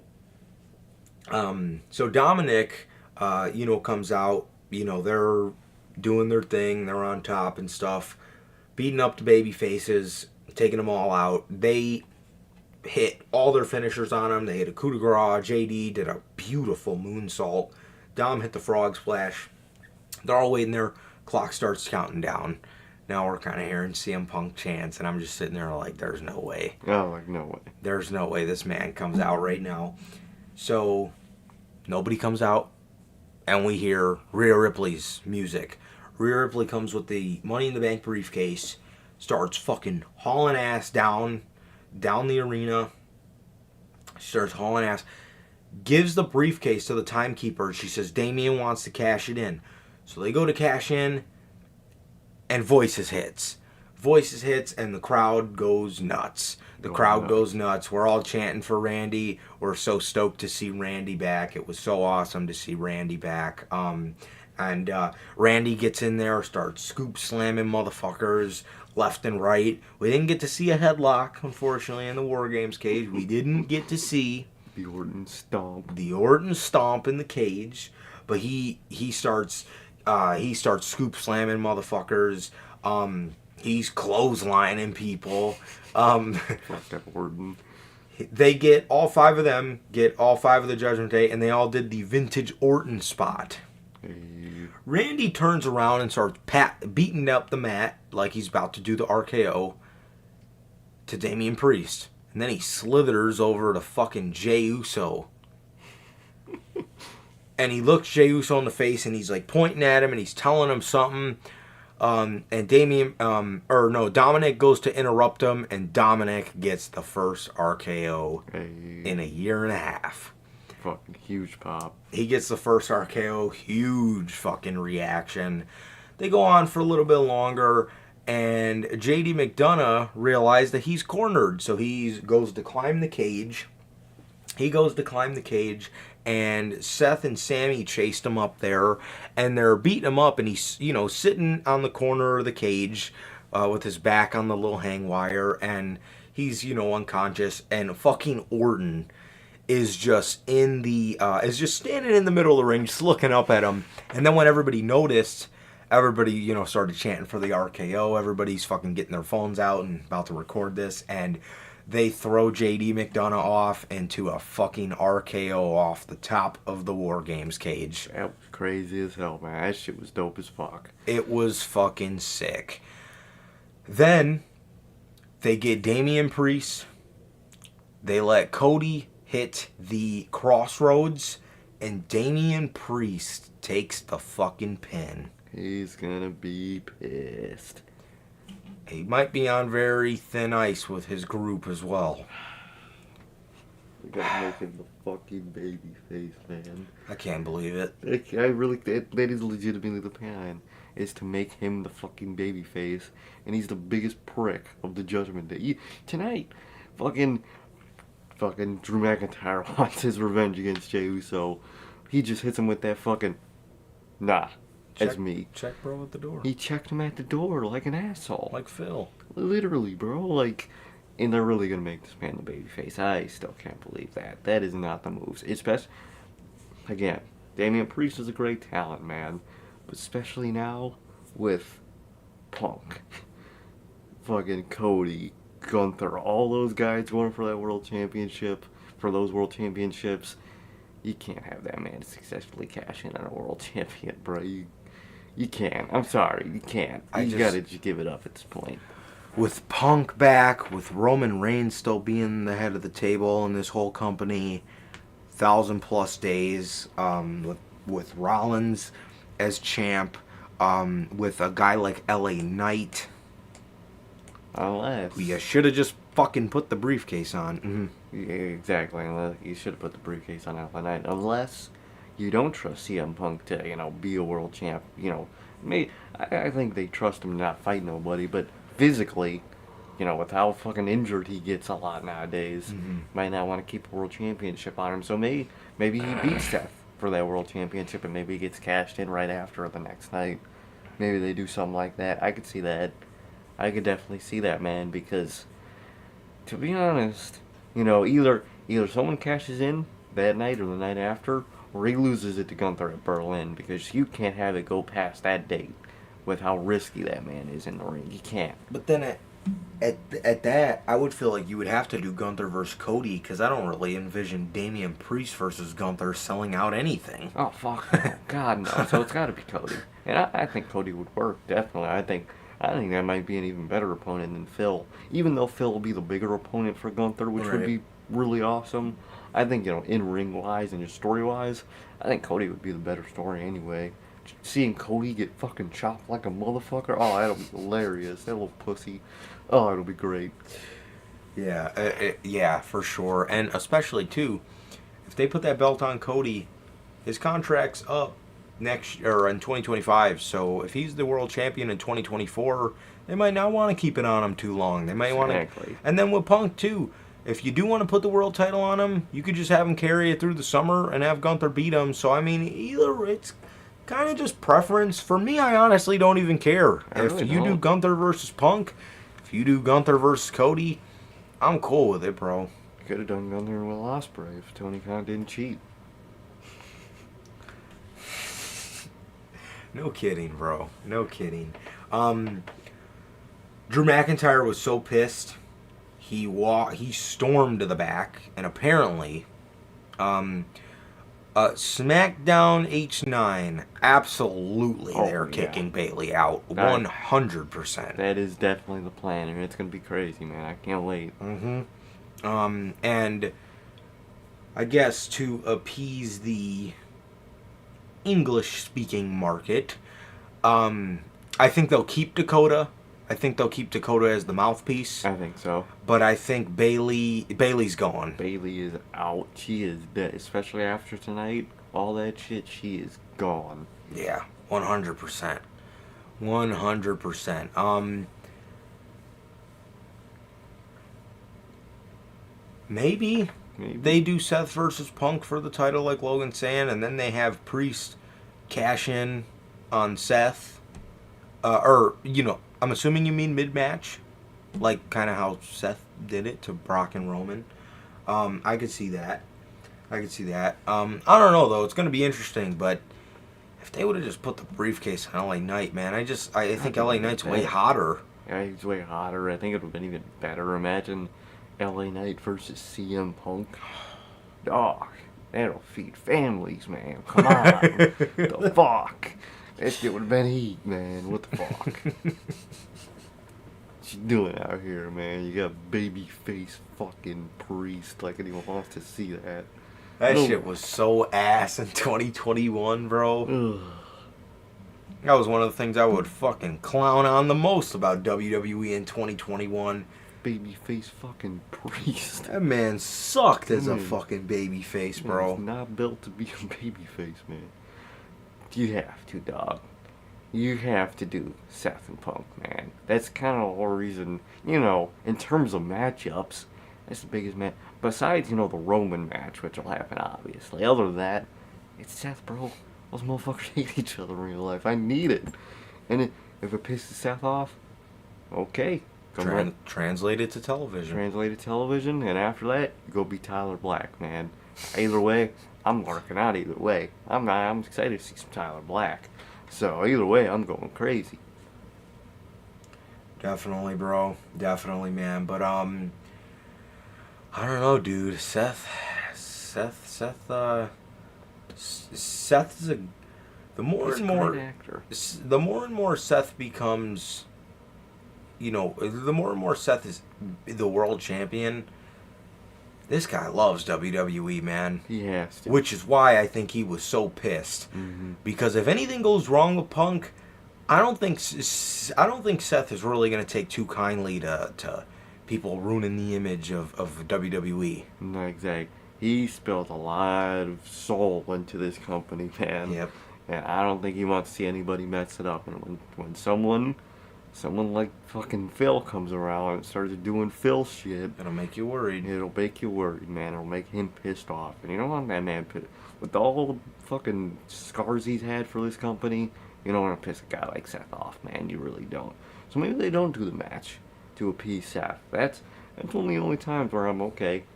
You want to appease somebody? Alright, you appease the guy that's actually in the company and not just the dude that purposely got fired from his last company to come to this one. But it's interesting. This whole thing is interesting. We'll have to see how it goes. Maybe Seth's just a good-ass actor, and he's capping. He very well could just be capping, man. Or he could hate his fucking guts. And I think in the next coming months we'll see where it really is, man. Yeah, Rich, we don't really know when Seth's contract is up, but if I were to give a prediction, I think Seth, whenever he signed it, he signed a 5-year deal. Oh, yeah. But I wouldn't know when. I have no clue when that's coming up. Yeah, Seth is like Roman. These guys are just so WWE. They love WWE so much they just kind of thinklessly sign with them, for 5 years because they know that's their home and they love WWE. So yeah, man. But Punk's got to be the heel. I don't care who it's against. Even Orton. I don't care who it's against. Punk's got to be the heel. All the shit that motherfucker did. You have to acknowledge it, and you have to be the heel.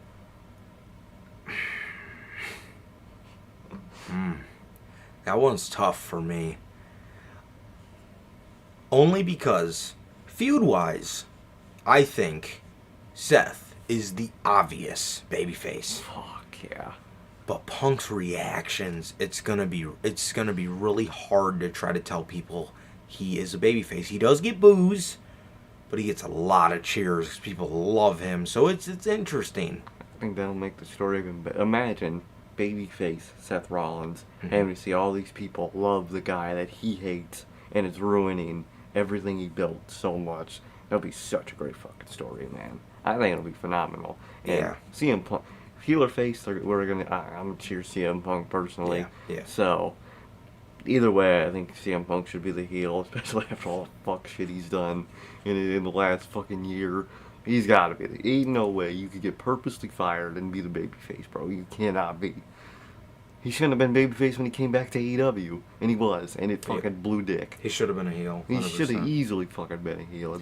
Which is weird, because Collision was good, but it kind of just felt like Punk was coasting, and he was there because he had to be there, and he signed a long deal, and he wasn't anywhere near being done with it. So he might as well come back to work, but Tony Khan didn't want to make him a fucking heel. He thought, I believe in CM Punk. CM Punk. So I wonder if he was chanting his name tonight. I can't believe Malachi Black name drop, bro, and fucking dude shows up at Survivor Series. That's tough, bro. That ship just sank like 10 more feet that night. He's friends with Punk, He probably knew. so I feel he knew, and I also feel that he He's going did that to fuck with the fans in attendance. Oh, Like, fuck yeah. oh my God, is Punk coming back to AEW? Nope. And then their hearts were just shattered when they looked at their Twitter feeds. Imagine buying tickets to Collision instead of Survivor Series. Could be me. Exactly. Matt's Tube of You. I like the... I don't know if it's a little broken Matt Hardy reference, but I like it. 100%. 100%, bro. Yes, Punk brings business, and AEW did step on their dicks the way they handled things. They really did. Like CM Punk said in the first Dance Media Scrum, nobody's stepping on their own dicks here.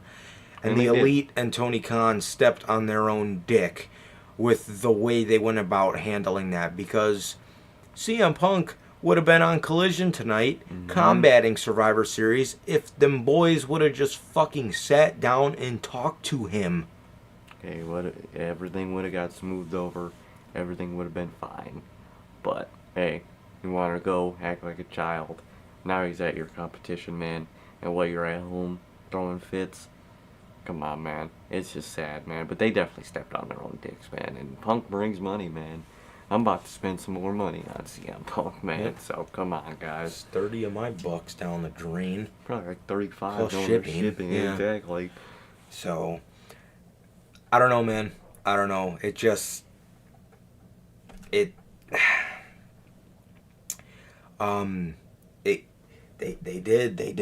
stepped on their own dicks for sure. I mean, it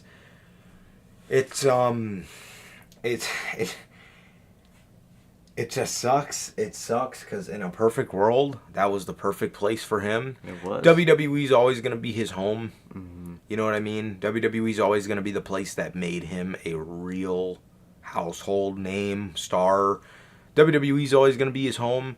But goddamn, did AEW just feel so right for him? Oh, it felt so perfect. It felt like his words built AEW, and his words didn't agree with AEW. Like he said to Hangman in the promo that ended the honeymoon period for All Elite Wrestling. That company was built off of lumber that he chopped down. Mm-hmm. It was, and it just seemed like the perfect fit, and it just sucks that it didn't work out. But yeah, I totally believe you, Matt. All right, I mean, I totally agree with you, Matt. I mean, he's not innocent. CM Punk is not innocent in that situation, but they don't know how to handle things, bro. Like they don't. Like you got your executive vice presidents running around talking about if nothing happens in 6 months, we'll take you back. We'll talk to you.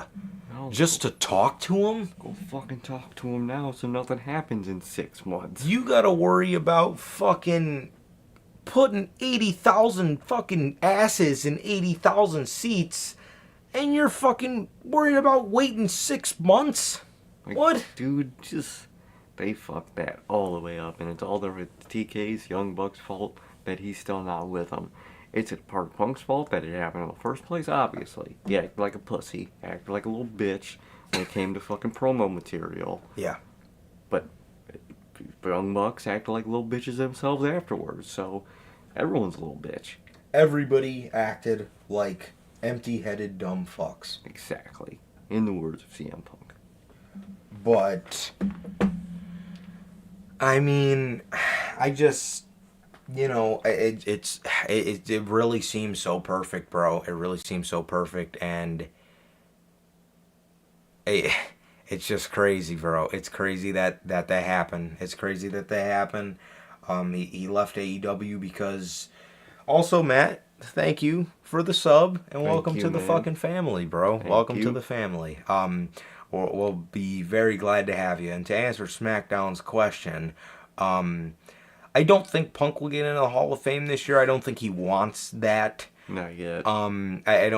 He could, but I think he wants to do more as a performer. Definitely. Way more as a performer, man. Mm-hmm. The only reason I think they rushed Ray's was because it was in California. Exactly. Thank you so much, Matt. Thank you so much. I appreciate it. He says, now I wish FTR would re-sign with WWE, LOL. Yeah. It's so crazy. We had said it when their contracts were up. WWE's on the rise, and maybe that would have been the better place for them, but they thought that they were going to be looked at as a number, and they thought that, Tony Khan, cared about them as humans, which I'm sure he does. I'm sure he does, and that's a great thing to have in a boss. But your boss doesn't know how to handle situations with one of the guys that you... And I remember the very first episode of Dax's podcast, he pretty much said, without saying it outright, he pretty much said, if Punk's involved, I would love to stay here. Punk was involved. CMFTR was there, and it wasn't really hitting, if you ask me. No, not at all with me. They weren't building to nothing. If CMFTR built to a match with, I don't fucking know, the Elite at All In, the faction probably would have fucking been awesome.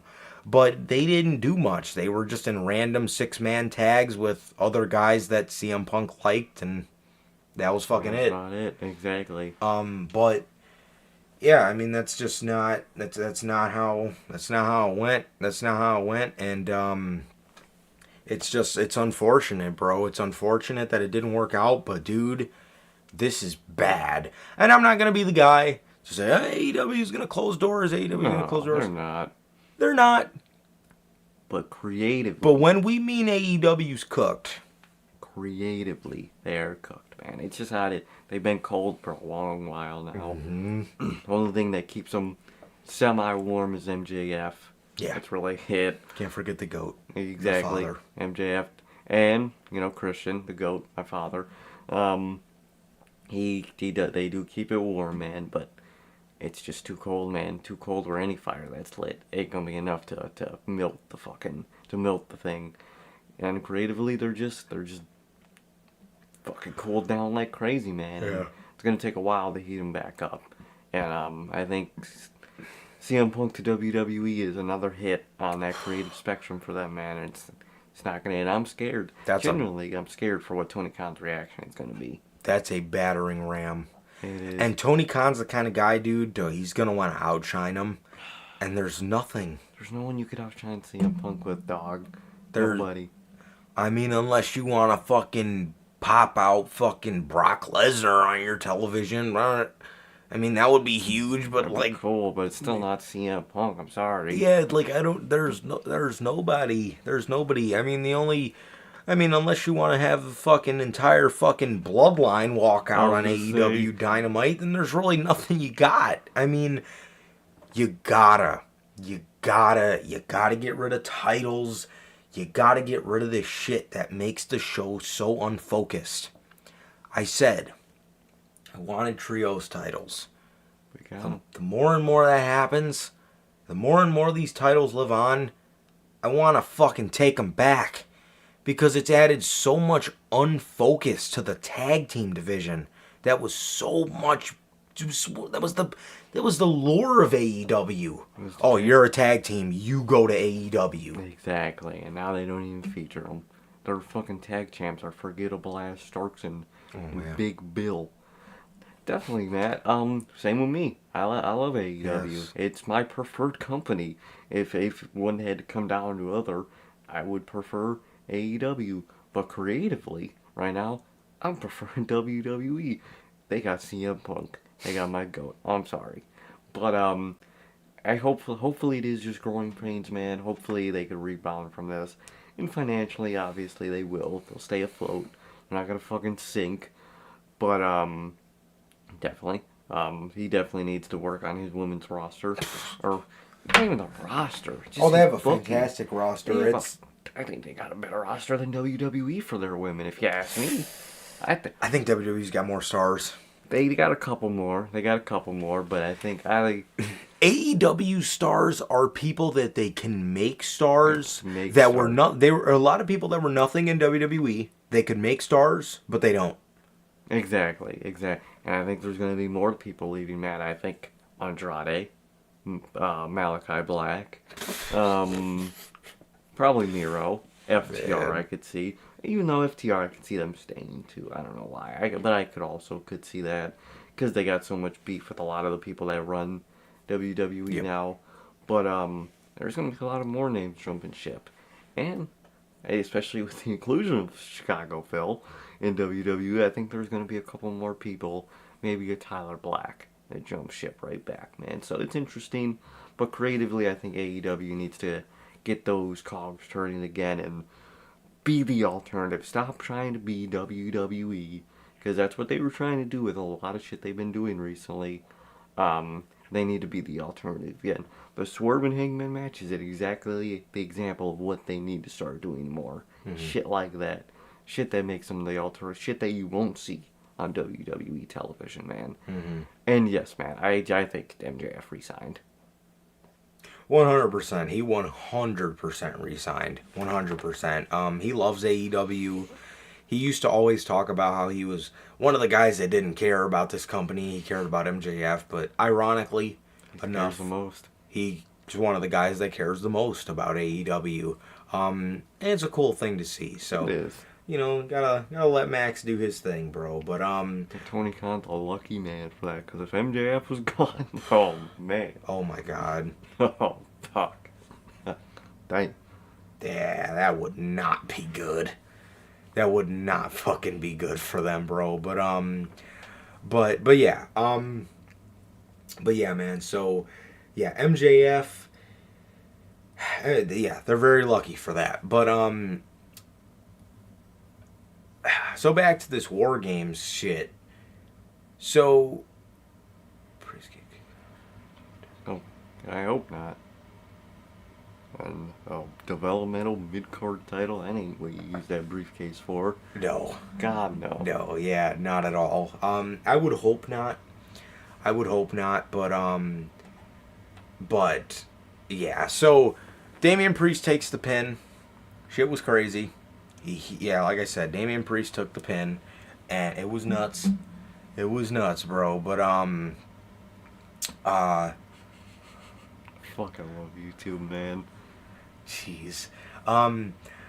He took the pin, and as the baby faces are standing there celebrating, I'm not recording.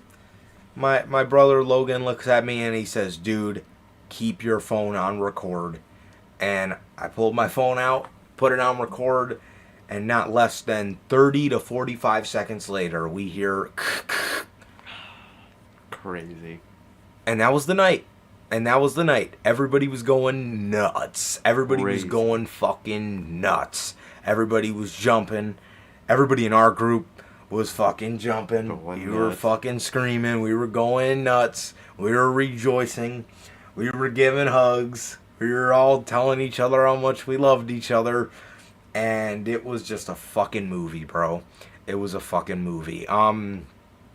But, dude, just, man, awesome, bro. Fucking awesome. It was awesome. CM Punk came out there. He walked out there in front of the Chicago crowd. Heard his CM Punk chants. Jumped around in the crowd for a little bit. And, yeah, that was it. And then the show went off air, bro. But before the show went off air, dude, like I said, Drew McIntyre stormed out of the arena. Apparently stormed out of the arena. I don't know if he was keeping kayfabe for his match because Punk didn't come out yet. But Rhea Ripley was going around the cage and telling people something. And I honestly think that... It was confirmed that she was telling them that CM Punk's about to happen. Someone mentioned that, but it's confirmed that she was told CM Punk's back, and she was told to tell them that CM Punk's about to come out. So that's what she was telling. I need a fucking interview of that story from Rhea Ripley's perspective so bad. It's probably hilarious for Drew, too, because imagine he didn't hear her say that. He just walks past Gorilla trying to be in kayfabe, and he just walks past Phil, and he's just, wait, what the fuck? He was like, oh, God, I gotta go. I gotta keep kayfabe. Wow. So, Rhea, we peeped it. We were like, yo, Rhea's running around the ring telling all these people, and, you know, My prediction was none of these guys know, and Rhea was sent out there as the messenger Tell them. to tell everybody, like, hey, Punk's about to come out. And that's exactly what happened. And that's exactly what happened. And Randy was looking dead at him, probably had a smile on his face. There's a clip of Randy waving at him back when CM Punk was waving. Yeah, I saw that. Sammy's just like, holy shit, Cody's fucking like this. Man, Cody is so sad. Thinking about why he left AEW in the first place. And that man, Seth, was fucking burning inside. That shit was crazy. Dude, that man, Seth, was not happy. Not at all. Corey Graves and Michael Cole, as well as a bunch of referees, were holding him back as he's throwing up the middle finger, and you can hear him saying, fuck you. Oh, that's Now, crazy. I want to go back to a comment that somebody left. I can't remember who it was. It was a while ago. I can't remember who it was, but one of you guys mentioned how CM Punk had to make amends with this locker room before he came back. Did he not? Or is Seth just a really fucking good actor? He might be, man. He might be just a phenomenal actor. Or maybe, wanted to keep the return such a secret, maybe he didn't make an amends with anybody yet. And the only amends he made were the ones he did when he showed up on Raw that one night. The Miz. Miz and Paul. Miz, dude. Can't wait for that face-off. It's gonna be hilarious for a whole different reason. But, it's gotta happen at a Saudi show. It's gotta happen at a Saudi show. It's got to, man. It's got to. It has to, bro. But, maybe he didn't yet. Maybe he's doing that tonight, man. Or maybe they're back there boxing. You never know what's going on. You never know, bro. Never know with Phil. You do. You truly never know with Chicago Phil. Actually gotten fired the night he debuted. That would be legendary. WWE just fucking racked in a bunch of Punk merch money and then they just fucking fire, bro. Ugh. That would be nuts, bro. But yeah, man, he came out and that was the night. That was the night right there. Mm-hmm. All for that moment. Truly. That's what we were all there for. We weren't originally all there for that, but eventually that's what we all were there for. That's what we all wanted. That's what we all expected. For all the people saying there wasn't a spot for Punk. Dork. Guess what, motherfucker? Punk is the spot. Exactly. End of the show, very reminiscent of Bray Wyatt with a little bit of minor tweaks. Yeah. Exactly. Triple H said that the Punk deal literally happened the day of Survivor Series. But he also, apparently people close to Phil, I'm assuming this comes from Punk's camp. Most fucking liars. He had a 1-hour conversation with Triple H a week ago. That's crazy, man. What was also a week ago? Full Gear. And what did they do at Full Gear? They decided to announce a blockbuster signing 5 fucking months in advance. Literally. Fucking Tony Khan was fucking wired in on that conversation, listening, talking about the whole conversation for that hour, just crying. He was, bro. Just, yo, Paul, do you hear someone crying? Say, you? Is this someone in your house? Or everything good? It ain't me. I thought it was you. No, it ain't me. Who the fuck is that crying? And it's Tony Khan. He's crying his ass off. Man. Yeah.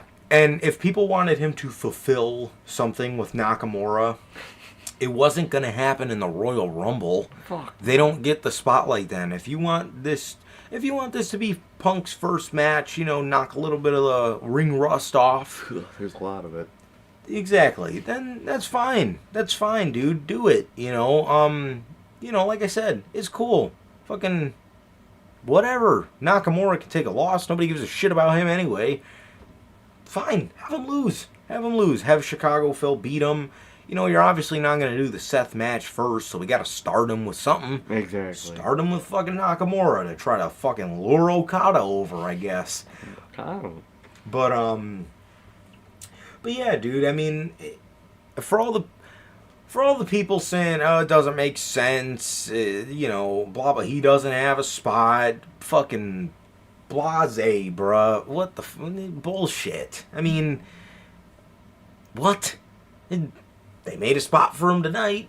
You know, I mean, a surprise entry in the Royal Rumble would have been cool and all, but like, dude, you're not gonna get a fucking CM. You will never replicate a CM Punk Chicago return. Not even in front of a fucking 100,000 people. You won't replicate a CM Punk WWE, or not WWE, just a CM Punk Chicago return in general. You're not gonna do it. It's not gonna happen. But the men's War Games match went 35 minutes and 50 seconds, and it was just a fucking...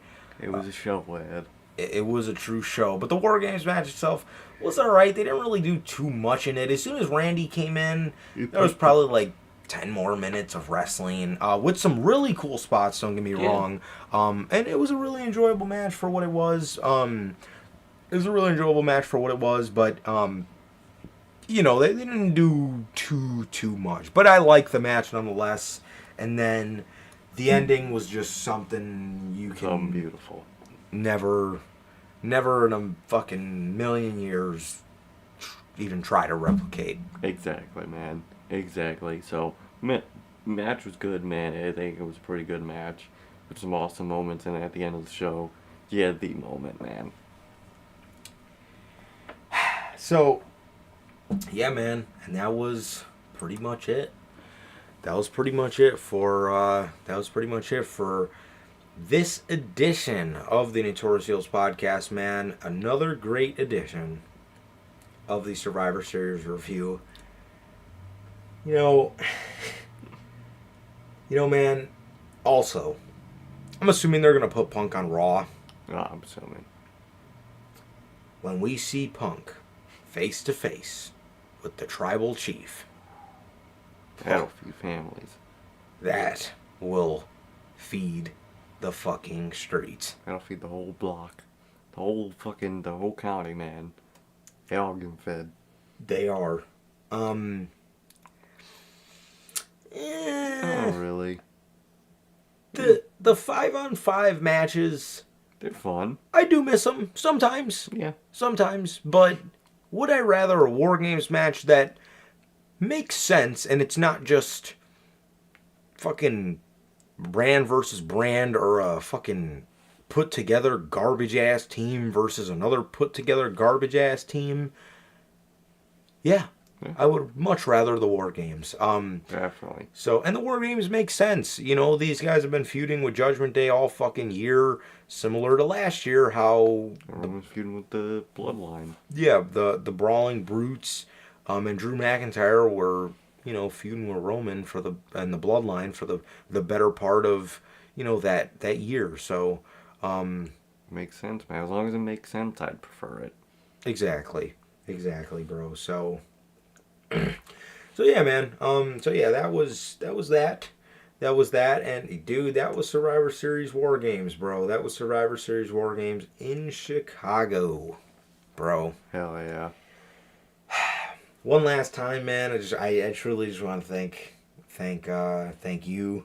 Thank you, man. I want to thank Logan and his sister for making a very long drive to come out and see us, and just having an unforgettable experience. Thank you, guys. Of course, can't forget Khalil, but Oh, boy. just thank you guys so much, and I truly can't thank Logan enough for making that drive, bro, because that's insane. That's something. I truly can't thank you and your sister enough for coming out and making that drive. I know 2-hour drives are brutal for me, so I can't even fucking imagine. 13 you gotta do. Exactly. Yeet. Absolutely, bro. Anytime you come to Chicago, we're gonna treat you. You know, we're gonna try to be the best host we can, because we know you're gonna bring that same energy when we come to Minnesota, bro. So, Hell yeah. but yes, thank you. I truly can't thank you guys enough. It was so nice getting to meet you.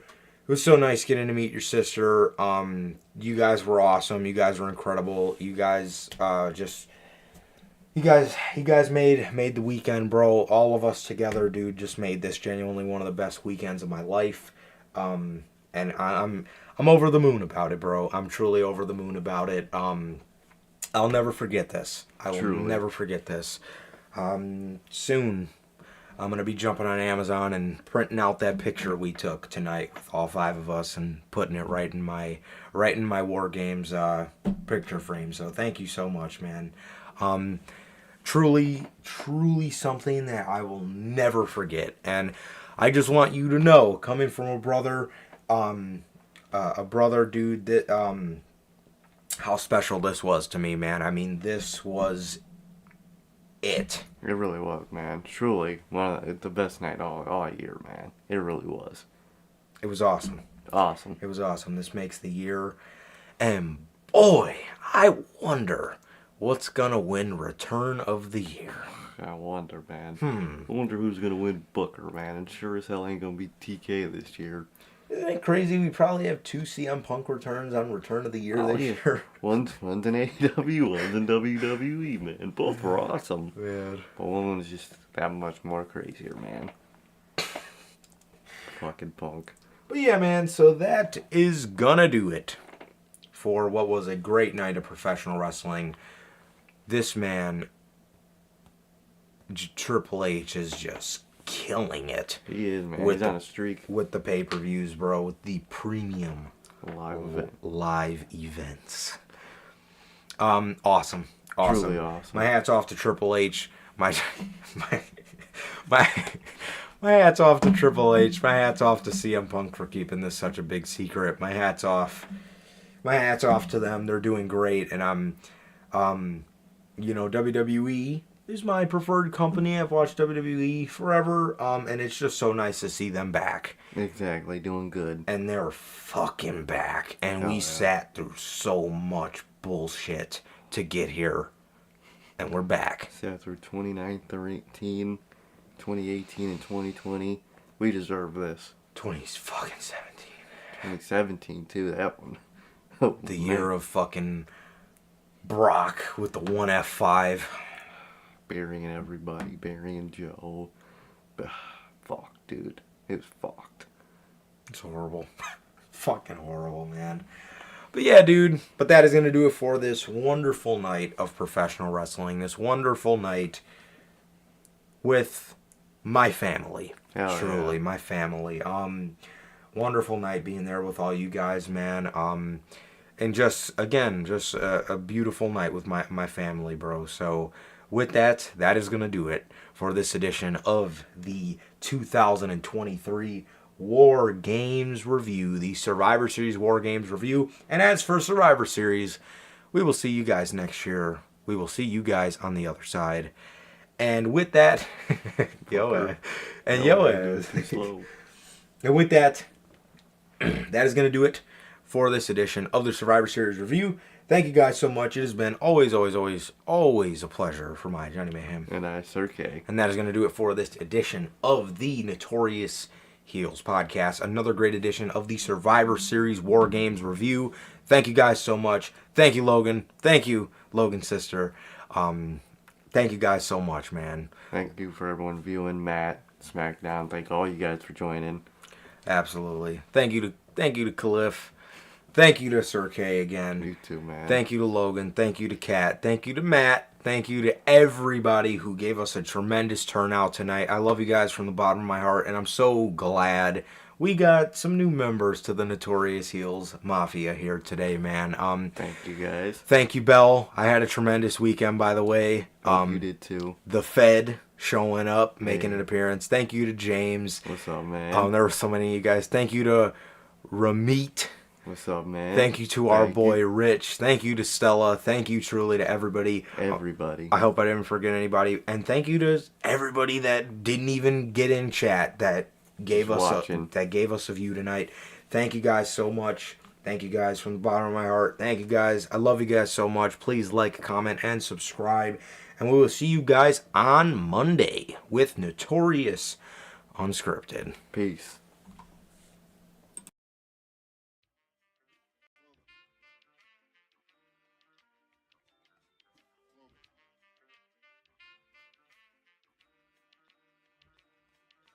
I used to get deals on the bitch. Now I throw shields on the dick to stop me from that HIV shit. And niggas know they soft like a Twinkie fillin', playing the villain, prepare for this rap killing. Biggie Smalls is the illest. Your style is played out like Arnold when that what you talking about, Willis? The thrill is gone, the black Frank White is here to excite, throw dick to dice. Bitches are like I'm brainless, guns are like I'm stainless steel. I want the fucking fortune like the wheel. I squeeze cats till my clips is empty, don't tempt me. You don't want the fuck Here I am, I'll be damned if this ain't some shit. Time to spread the butter lyrics over harmony grip. It's the new killer death trap. Yes, I'm a jet black ninja.